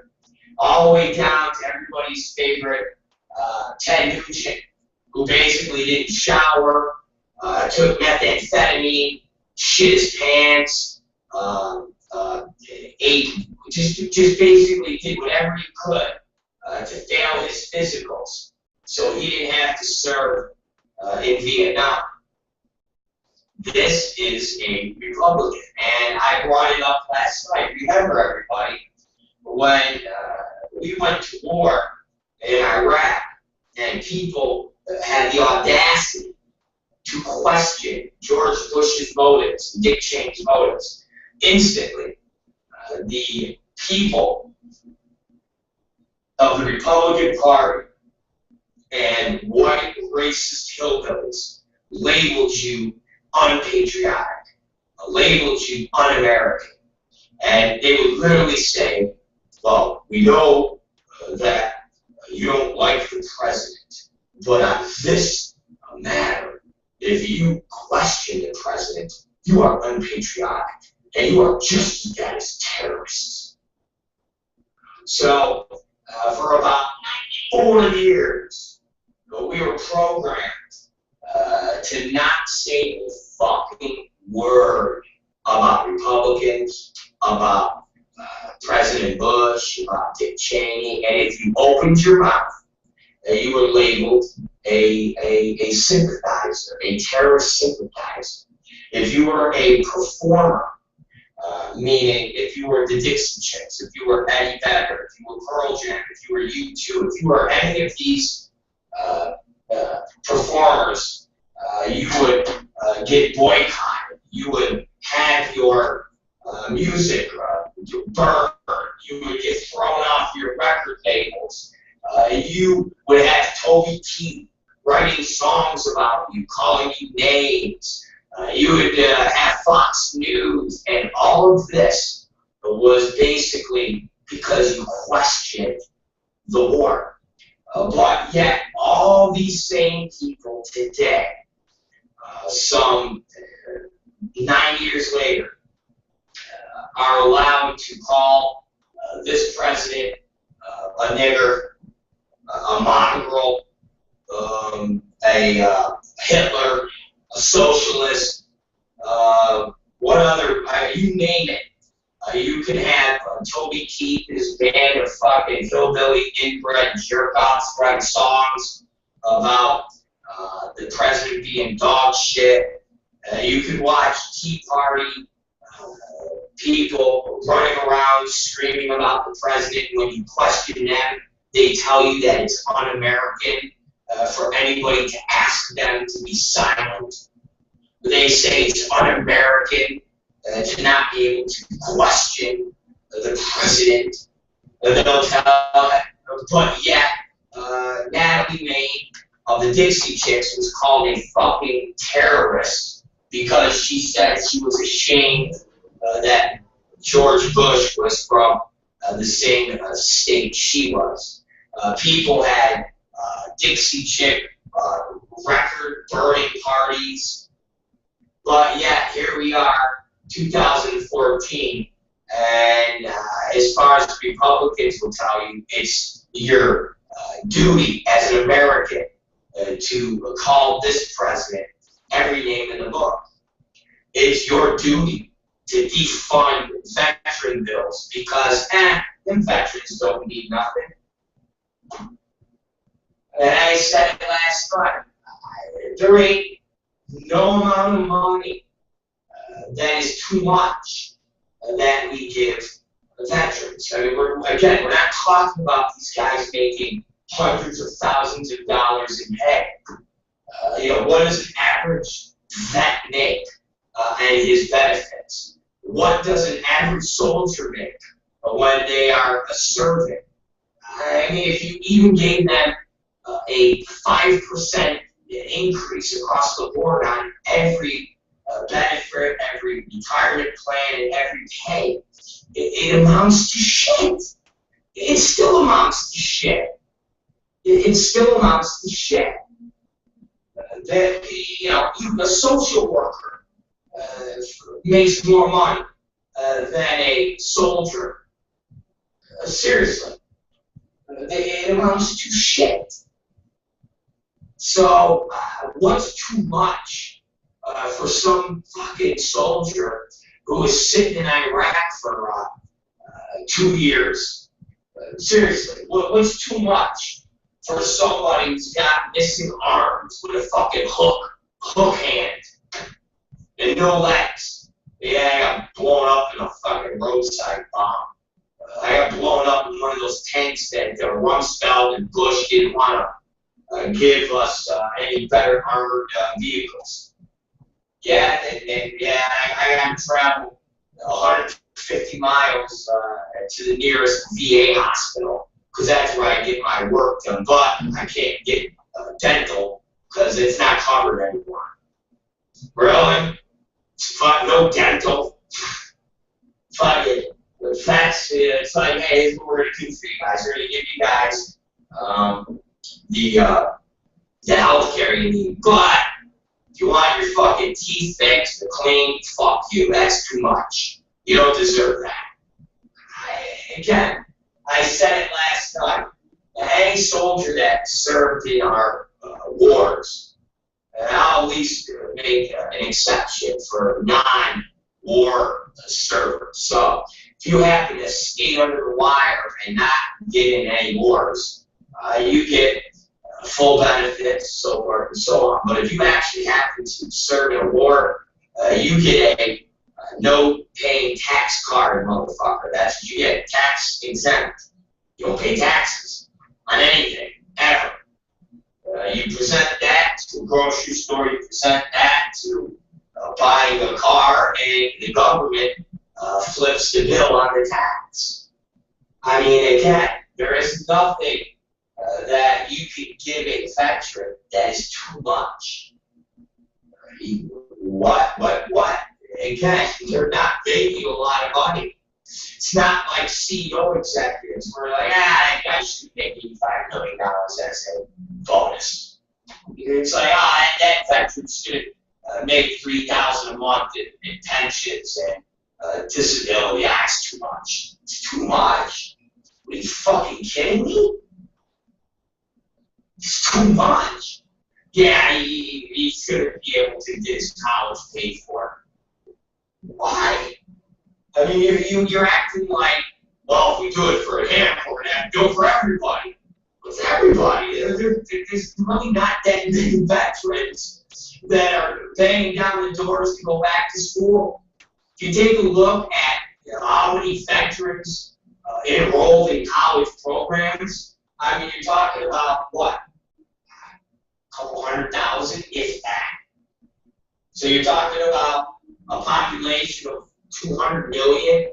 We're talking a population of 125 million active voters that vote every election, presidential election cycle. So out of 100 million people that are voters, you're going to fucking disenfranchise 1 or 2% of them because they're facts who want to go to college, and you're going to sit there and take funds away from them. It's just amazing. To me, I would think those are the issues that are in Congress that Republicans can get on board with and not make them look like such uncaring scumbags. I would think that's the stuff that they could go in Congress. Well, Dems, you want to give them a 3% increase? We wouldn't give them 5. And they would be like, well, one up, you know. Be like, you know, tipping a free waitress. And your buddy's like, hey, okay, here's $5. And your friend goes, oh, $5. Here's $8, honey. You would think that's the one place that the Republicans would try to outdo the Democrats. Because nobody's ever going to get pissed when someone goes, did you hear the budget went up this year? And you know what caused it? We gave those pesky veterans more money. Who the fuck's going to go, fuck that? Fuck that! Nah, that's the one place. It's like fucking the school lunches and sick kids. When somebody questions any of that, people give you that look like, really? Really? And you're like, alright. Shit. Only the Republicans, man, can get behind a bill that basically tells veterans to go fuck themselves. Literally. And basically, they say, take your prosthetic arms and prosthetic legs and stick them up your ass. There you go. So, it's just amazing. I mean, you literally see military groups, bipartisan groups, that are now coming out saying, come on, Republicans, really? What? How is this going to benefit you? So I'll tell you this, if I was a Democrat running against a Republican that voted against this bill, you would see ads on every fucking television station running up to that election saying, this senator hates the American military. And I would have pictures of soldiers, wounded soldiers with hooks. The burned ones with no lips and fucking ears and no fucking eyelashes, no eyelids, and they're just they're like that. I'd be like, see all these fucked up soldiers? That guy don't want to help them. I do. And I'd fucking pull out stacks of hundreds and be like, here you go, my friend. There you go. Here you go. Here you go. I'm Senator Zakari. I'm running for the United States Senate. And I take care of the vets. And I have all the crippled vets like, yeah!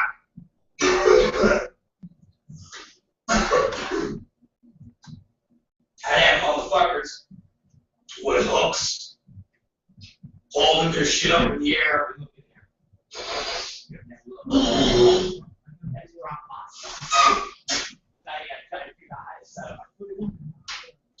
I do.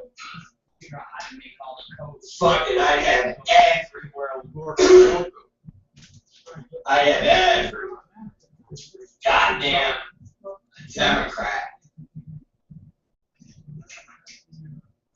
running on re-election that hammers every fucking Republican that voted against this bill. That's all I would run on.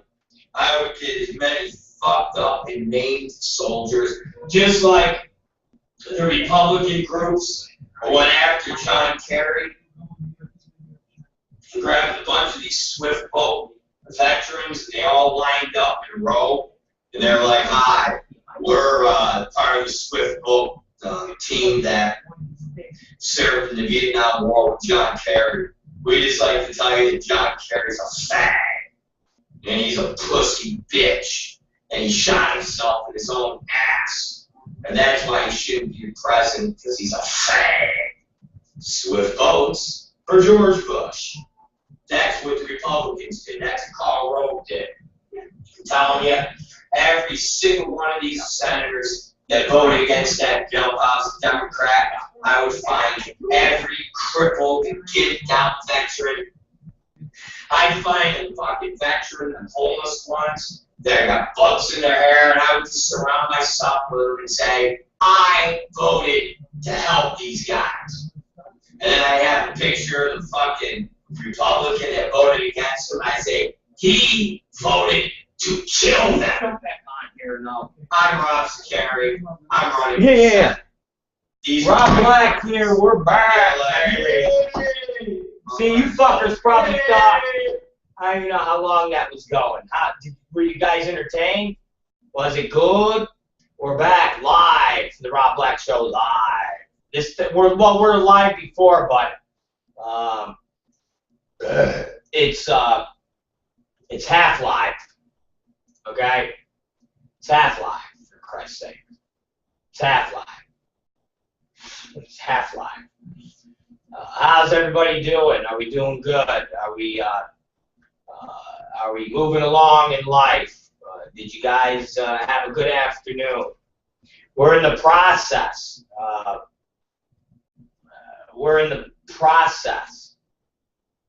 Of getting all this stuff together. And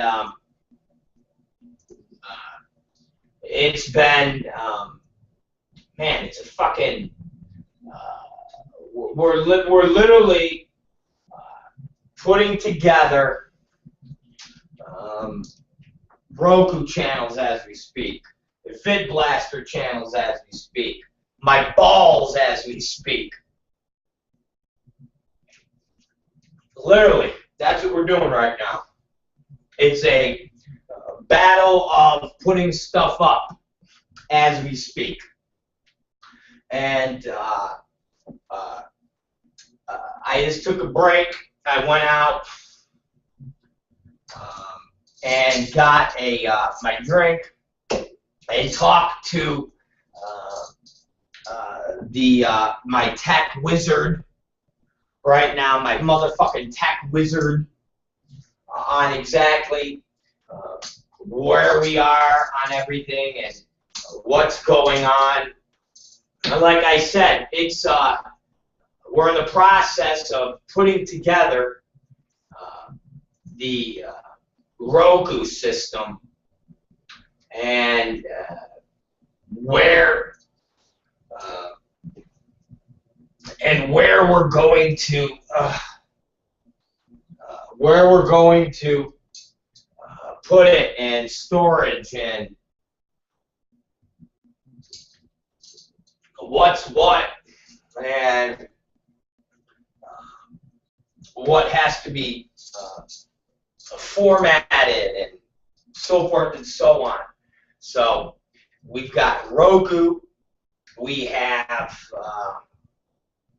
Vid Blaster, and it's turning into a pretty good thing.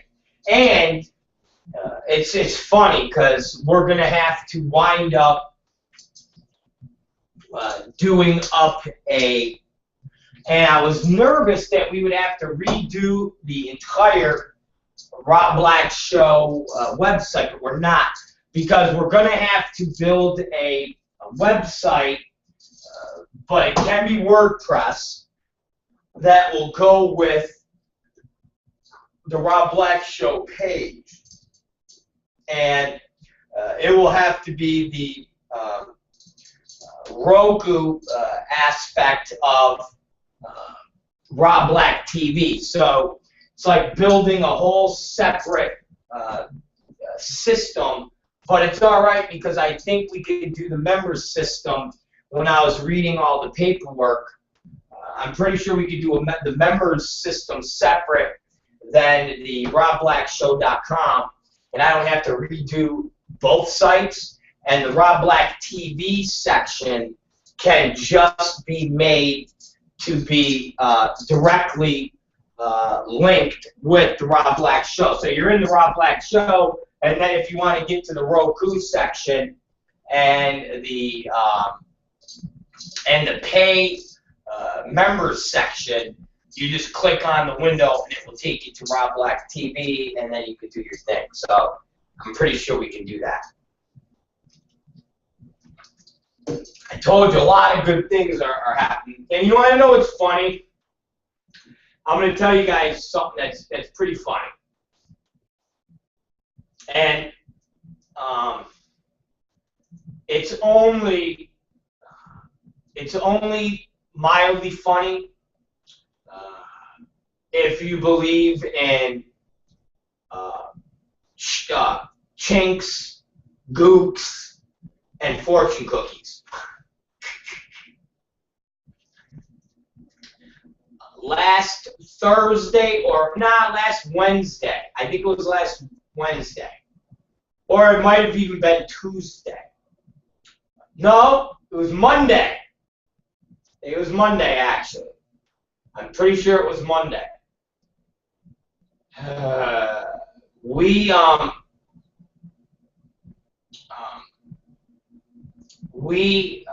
were eating from Panda Express. And you guys know how I feel about Panda Express and all of the wonderful Japs. You know how I feel about them. I love them. I love those little fuckers. I want to feel them. I want to rub them. You know, I just want to touch them. You know how I do. So, you know, come on, you know I love them. Anyways,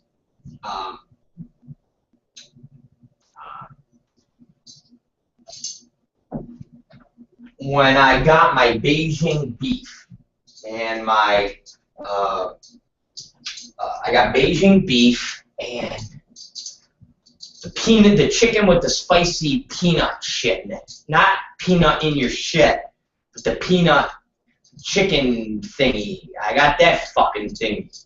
When I got that, everybody got fortune cookies. I got a fortune cookie. Oh, Jesus. Tom Byron got a fortune cookie. Katie Summers got a fortune cookie. And like 5 other people that were eating with us got fortune cookies. It was a whole fortune cookie parade. We all got fortune cookies. So everybody opens up their fortune cookies. And actually, let me see if Katie Summers, so I don't paraphrase it. Katie Summers, if you're listening, and you remember exactly what my stupid fortune cookie said, could you email me that? If not, it's all right. It's not a big deal. But I thought it was still on the table. If it's not a big deal. But we all were eating the fortune cookies. Eating. And everybody went down the line and opened up their fortune cookies. And I think Tom Byron's fortune cookie said, you'll be a big jerk off and you'll have sex with a water buffalo or something stupid like that. And then Katie Summers' whatever it was, fortune cookie said something.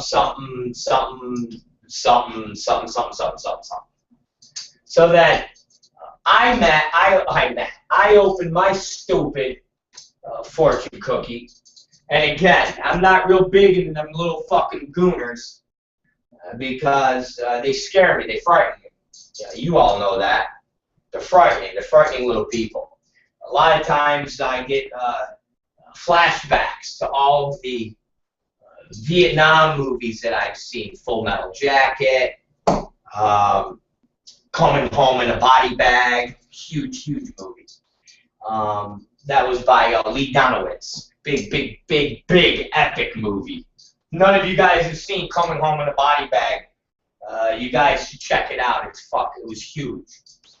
And when I opened the fortune cookie, it had a special fortune.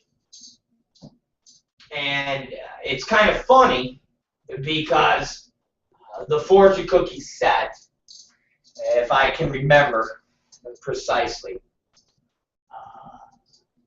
very soon you'll meet somebody that will bring you into great fortune. I think that's around roughly what it said. I think that's basically roughly what it said. I'm pretty sure. I can't quote me on that. Hold on. I'm getting a complete confirmation. Ah, here it is.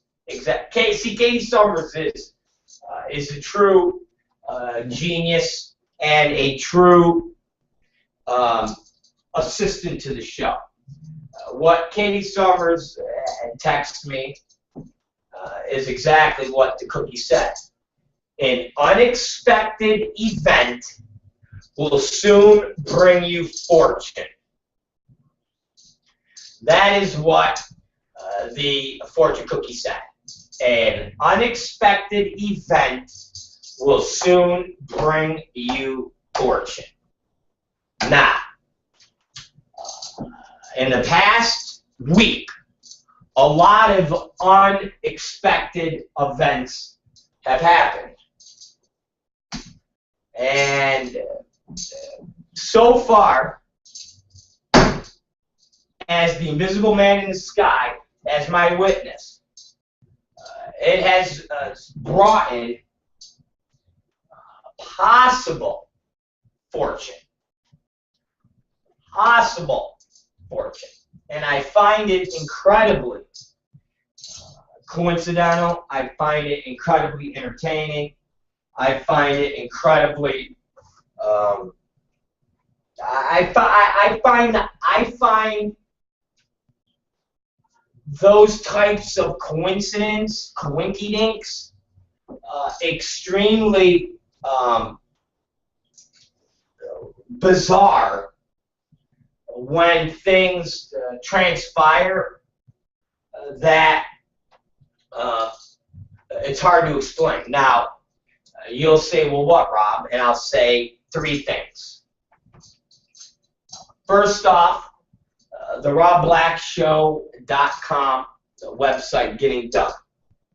The fact that an unexpected event took place that made that possible from Alexandra. Okay, I'm gonna forever call her Little Louie. That's Little Louie. Okay, that's a Little Louie. Alexandra Little Louie. Second, the meeting, which was by chance with Quentin Tarantino at the Edamame Umi Mami hamburger place in Studio City, where we shared lawyer conversation. Now, will that bring great fortune? I don't know yet. Could. It was a pleasant conversation, and it brought the lawyer back up, which I had completely forgot about, and brought back his number and information that we got and dug up. And third, the anonymous super sleuth tech wizard that is in the other room right now that has just loaded up one of the newest Rob Black Show episodes into a server that is just uploaded to our Roku channel and is now currently possibly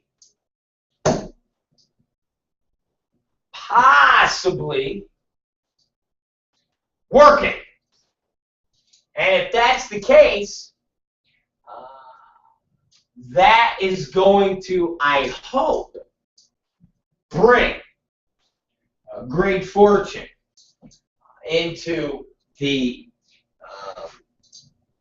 Rob Black Empire, because that will be the starting point for the Rob Black Show, XPW, and all points in between.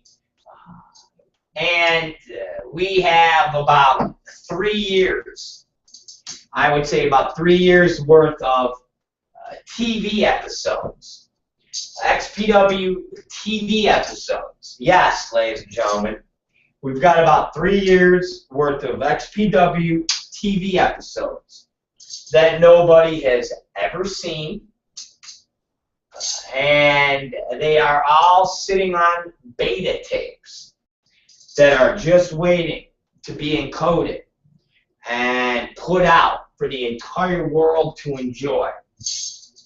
And that is what will be put on the Rob Black TV channel, and people will be able to enjoy countless hours of XPW that nobody has ever seen, and also a lot of footage that never made it into television because when we would have 10 or 12 matches from a show, or we would have bits or something like that, they all wouldn't make it onto that week's program because we would be working on a second program right out of the gate. So some things just basically laid on the cutting room floor. So as you see, ladies and gentlemen, maybe these slimy little fucking zipper heads and an unexpected event will soon bring you fortune could possibly be this axis of joy, and that being the Rob Black Show and Little Louie, to Anonymous in the other room, to Carlos Goodman. And if you put those three together, you have a fucking triangle. All right, triangular fire. That's what you got. It's like a turkey hunt, like a gun hunt. And you basically got triangular fire. And we will see, ladies and gentlemen, if this triangular fire is going to turn into a massive fortune. And I'm feeling, and I'm leaning to a positive, yes, not a Dallas Buyers Club positive, yes, but I'm feeling a positive, yes. So thought I'd share that with you, that fortune cookie with you. So see what you guys felt about that. Anyways, I was looking at AVN today, and I noticed that the great Nina Hotley, who is the porn star and educator extraordinaire, will teach a blowjobs and beyond workshop at the Pleasure Chest, Los Angeles, on Wednesday, March 12th, in celebration of Steak and Blowjob Day on March 14th. Yes, ladies and gentlemen. So along with Kelly Shabari's fat ass out in San Jose, eating fucking steaks and sucking on fucking ham, all right? On top of Shabari and I want all the ham. I want all the ham. I want all the ham. I want all the ham. I want all the ham. So on top of Shabari and the ham, good old Nina Hartley will be at the Pleasure Chest for a steak and blowjob day, which is a tongue-in-cheek holiday that takes place exactly 1 month after Valentine's Day. Since men in heterosexual relationships often feel a lot of pleasure to buy expensive gifts, make reservations for fancy dinners, and create the perfect romantic atmosphere for their wives and girlfriends on Valentine's Day, Steak and Blowjob Day was conceived as a way of these grateful wives and girlfriends to lavish some attention on their male partners. And simple, 2 steps, steak and blowjob.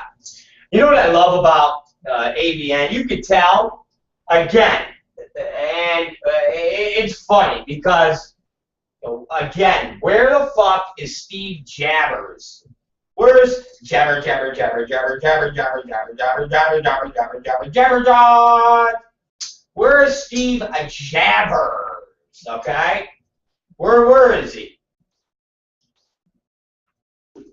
Because we did a story Friday, I think, on Kelly Shabari eating. I know, go figure, a fucking story on Kelly Shabari eating. But we did a thing, and you know what? As a matter of fact, it wasn't even a story.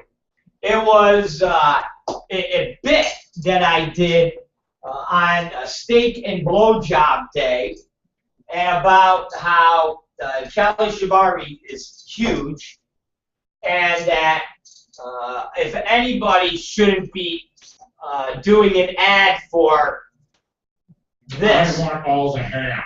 I want all the hair. I want all the hair. I want all the hair. For anybody that shouldn't be doing an ad for that, it is Kelly Shabari. But we even made a comment about how the Steak and Cheese Blowjob Day was Valentine's Day. And I said how it was something stupid, something I never heard of, and they're a little off. They're about a month off. And we talked about how they are late. But it's never too late for Kelly Shabari to eat ham. And ladies and gentlemen, here is a article on Monday, so it's obvious that Peter Warren or some loser at AVN listens to the Rob Black Show, and they specifically, like I always say, when Rob Black talks, everybody listens. I'm fucking E.F. Hutton, motherfucker. And they specifically say Steak and Blowjob Day is a tongue-in-cheek holiday that takes place exactly 1 month after Valentine's Day. Since men in heterosexual relationships often feel a lot of pressure to buy expensive gifts, make reservations for fancy dinners, and create the perfect romantic atmosphere. So after I made fun of them with Kelly Shabari and her eating all the ham Friday, they clarified exactly the times and places of the Steak and Blowjob Day to make sure that they clarified themselves so that Rob Black understood. And AVN, hey, listen, you're welcome for me doing your fucking job, you fucking jerk-offs. So, you're welcome, and I'm glad I could be an assistance to you all. My days wouldn't be complete unless I could help Steve Jabbers and Peter Warren and everybody else at AVN, because I know that without me, you people would just be labeling dead porn stars, alive names, or dead names of live porn stars. You would be having James Bartolet videos from conventions dated 1.5 years ago before they even fucking began, or after they began. Basically, without me, your guys' entire existence would be nothing but typos and fucking editorial fixes. Okay? So, you're fucking welcome, jerk-offs. You're fucking welcome. And if Steve Jabbers is anywhere around, tell him Rob Black said you're welcome. You fucking little jerk-off. Steve Jabbers. I remember that. What a jerk-off he is. Anyways, you're a jerk-off. And then I noticed, and I haven't talked about him in a while, nor do I really give a shit, because, again, I did my fucking job. I noticed that good old South is actually listening to me, this stupid fuck, and now he's putting up paperwork when he has paperwork to tell everybody he has paperwork, and he's actually taking my advice and telling them how easy it is to take a fucking black marker and scribble out the fucking names and then post your fucking factual findings. That goes a long way in trying to prove and tell people your point. And if you go to MikeSouth.com, the moron is actually doing that. So, again, when Rob Black talks, the industry listens. They don't want to admit they listen, and they don't want to admit that they listen to me, but everybody listens to me. Everybody reads what we say, and everybody does what we fucking tell them to do. Booyah. So, I applaud Mike South for doing and finally listening to what Rob Black says. You're very welcome, Mikey, and my hat's off to you with finally, when you have evidence, you just take a black magic marker and you scribble out the person's name. That way you actually have evidence, you know? The glove don't fit, you must quit. That is from a great lawyer named Johnny Cochran. So, my hat's off to the porn industry once again. You guys are geniuses. And as always, you're fucking welcome. Well, ladies and gentlemen, it's 3 o'clock and we're done with today's broadcast. We are completely finished with porn. Well, actually, I could give you guys some information I got from one of the assembly members' assistants, which is the copy of Isadora Hall's new condom bill, which has been amended, and we're ready to rock and roll, as he says. And they've attached the fact sheet for the new bill and the actual bill itself. It's going to be heard in the Assembly Committee on Labor and Employment on April 2nd. And here it is. So I'm looking at it as we speak. It's pretty neato. If anybody fucking cares. But it's, I can read it to you. It's the same thing I think it's been going around and everybody's been talking about. It's called AB 1576, the fact sheet. The adult film production is a multi-billion-dollar industry. California-based production of adult films account for the vast majority of this business, employing thousands of Californians and generating millions of dollars of tax revenue. The workers, the agriculture department, blah, blah, blah. Yeah. So their bill is going to be heard on the 2nd. What do you guys think? Is that cool? Are you excited? It's a big old motherfucking bill. Yeah. I don't know. I'm not going to read this whole thing. It's got the 14-day testing. It's fuck. Oh, God. I'm definitely not going to read this fucking thing. Definitely not going to read this. But it's long. It's long. And it's long. Yeah. Wow. And if you break the, here, I'll read the intro. AB 1576, an amended Hall, Occupational Safety and Health Adult Films. The California Occupational Safety and Health Act of 1972 established certain safety and other responsibilities of employees violated. Existing law requires every employer to establish, implement, and maintain an effective injury prevention program. Existing law requires the program to be written except as specified and to include certain elements, such as employer's system for identifying and evaluating workplace hazards, and the employer's system for communicating with employees on occupational health and safety matters.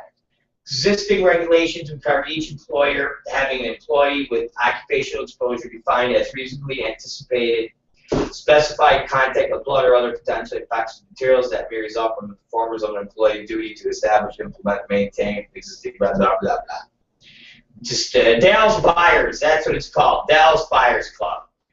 The bill would initially require an adult film employer's injury prevention program to include documentation that each time an employee performing an adult film engaged in vaginal or anal intercourse, a protective barrier was used to protect the employee from exposure to bloodborne pathogen, and each employee performing an adult film is tested for sexually transmitted infectious disease not less than 14 days prior to filming. Any scene in which an employee engaged in vaginal or anal intercourse and that the employee paid for the test. Because of a violation of the act would be a crime under a certain circumstances, the bill would impose a state-mandated local program for creating a new crime. The bill would require an employer engaged in the production of an adult film to adopt prescribed practices and procedures to protect employees from exposure to infectious. The bill would define terms of these purposes because about it. The California requires the state to reimburse local agencies or school districts for certain costs mandated by the state. Blah, blah, blah, blah. That's it. That's it. You all know the same shit. Jesus Christ, and I'm not even gonna fucking go through it. I don't care. Okay, April 2nd. That's when it's going. It's going to be heard on April 2nd. So have fun, everybody. Welcome to the Dallas Buyers Club. We're just going to call it the Porn Valley Buyers Club. Okay? Porn Valley Buyers Club. That's it. And when you get full of AIDS, you go on down to Evil Angel. It's at Cabello Street, I think is their address still. And John Staliano's got the doors wide open for the, maybe it was called the Evil Angel Buyers Club. There you go. Go on down to the Evil Angel Buyers Club and see if good old John will give you guys some AZT medicine and see what your fucking T-cell count is. What do you think the T-cell count is for all the people that are in the business right now? They are full of AIDS. What do you think Stagliano's T-cell count is? Fuck, man. I know Matthew McConaughey's T-cell count in the Dallas Buyers Club was like fucking 4. What do you think Stagliano's is? What do you think fucking Trisha Devereaux's is? What do you think Tony Montana's is? What do you think Mark Wallace's is? Huh? Come on. What do you think fucking every fucking girl that tranny that works for kink.com and all the kink boys with Peter Ackworth in San Francisco, what do you think their T-cell count is? You know what? I think tonight on tonight's show, we're going to fucking have a special episode, and it's going to be called Guess the T-Cell Count. You know what? Matter of fact, that's what we're going to do tonight, ladies and gentlemen. That's going to be a preview of tonight's show. And it's going to be called Guess the T-Cell Count.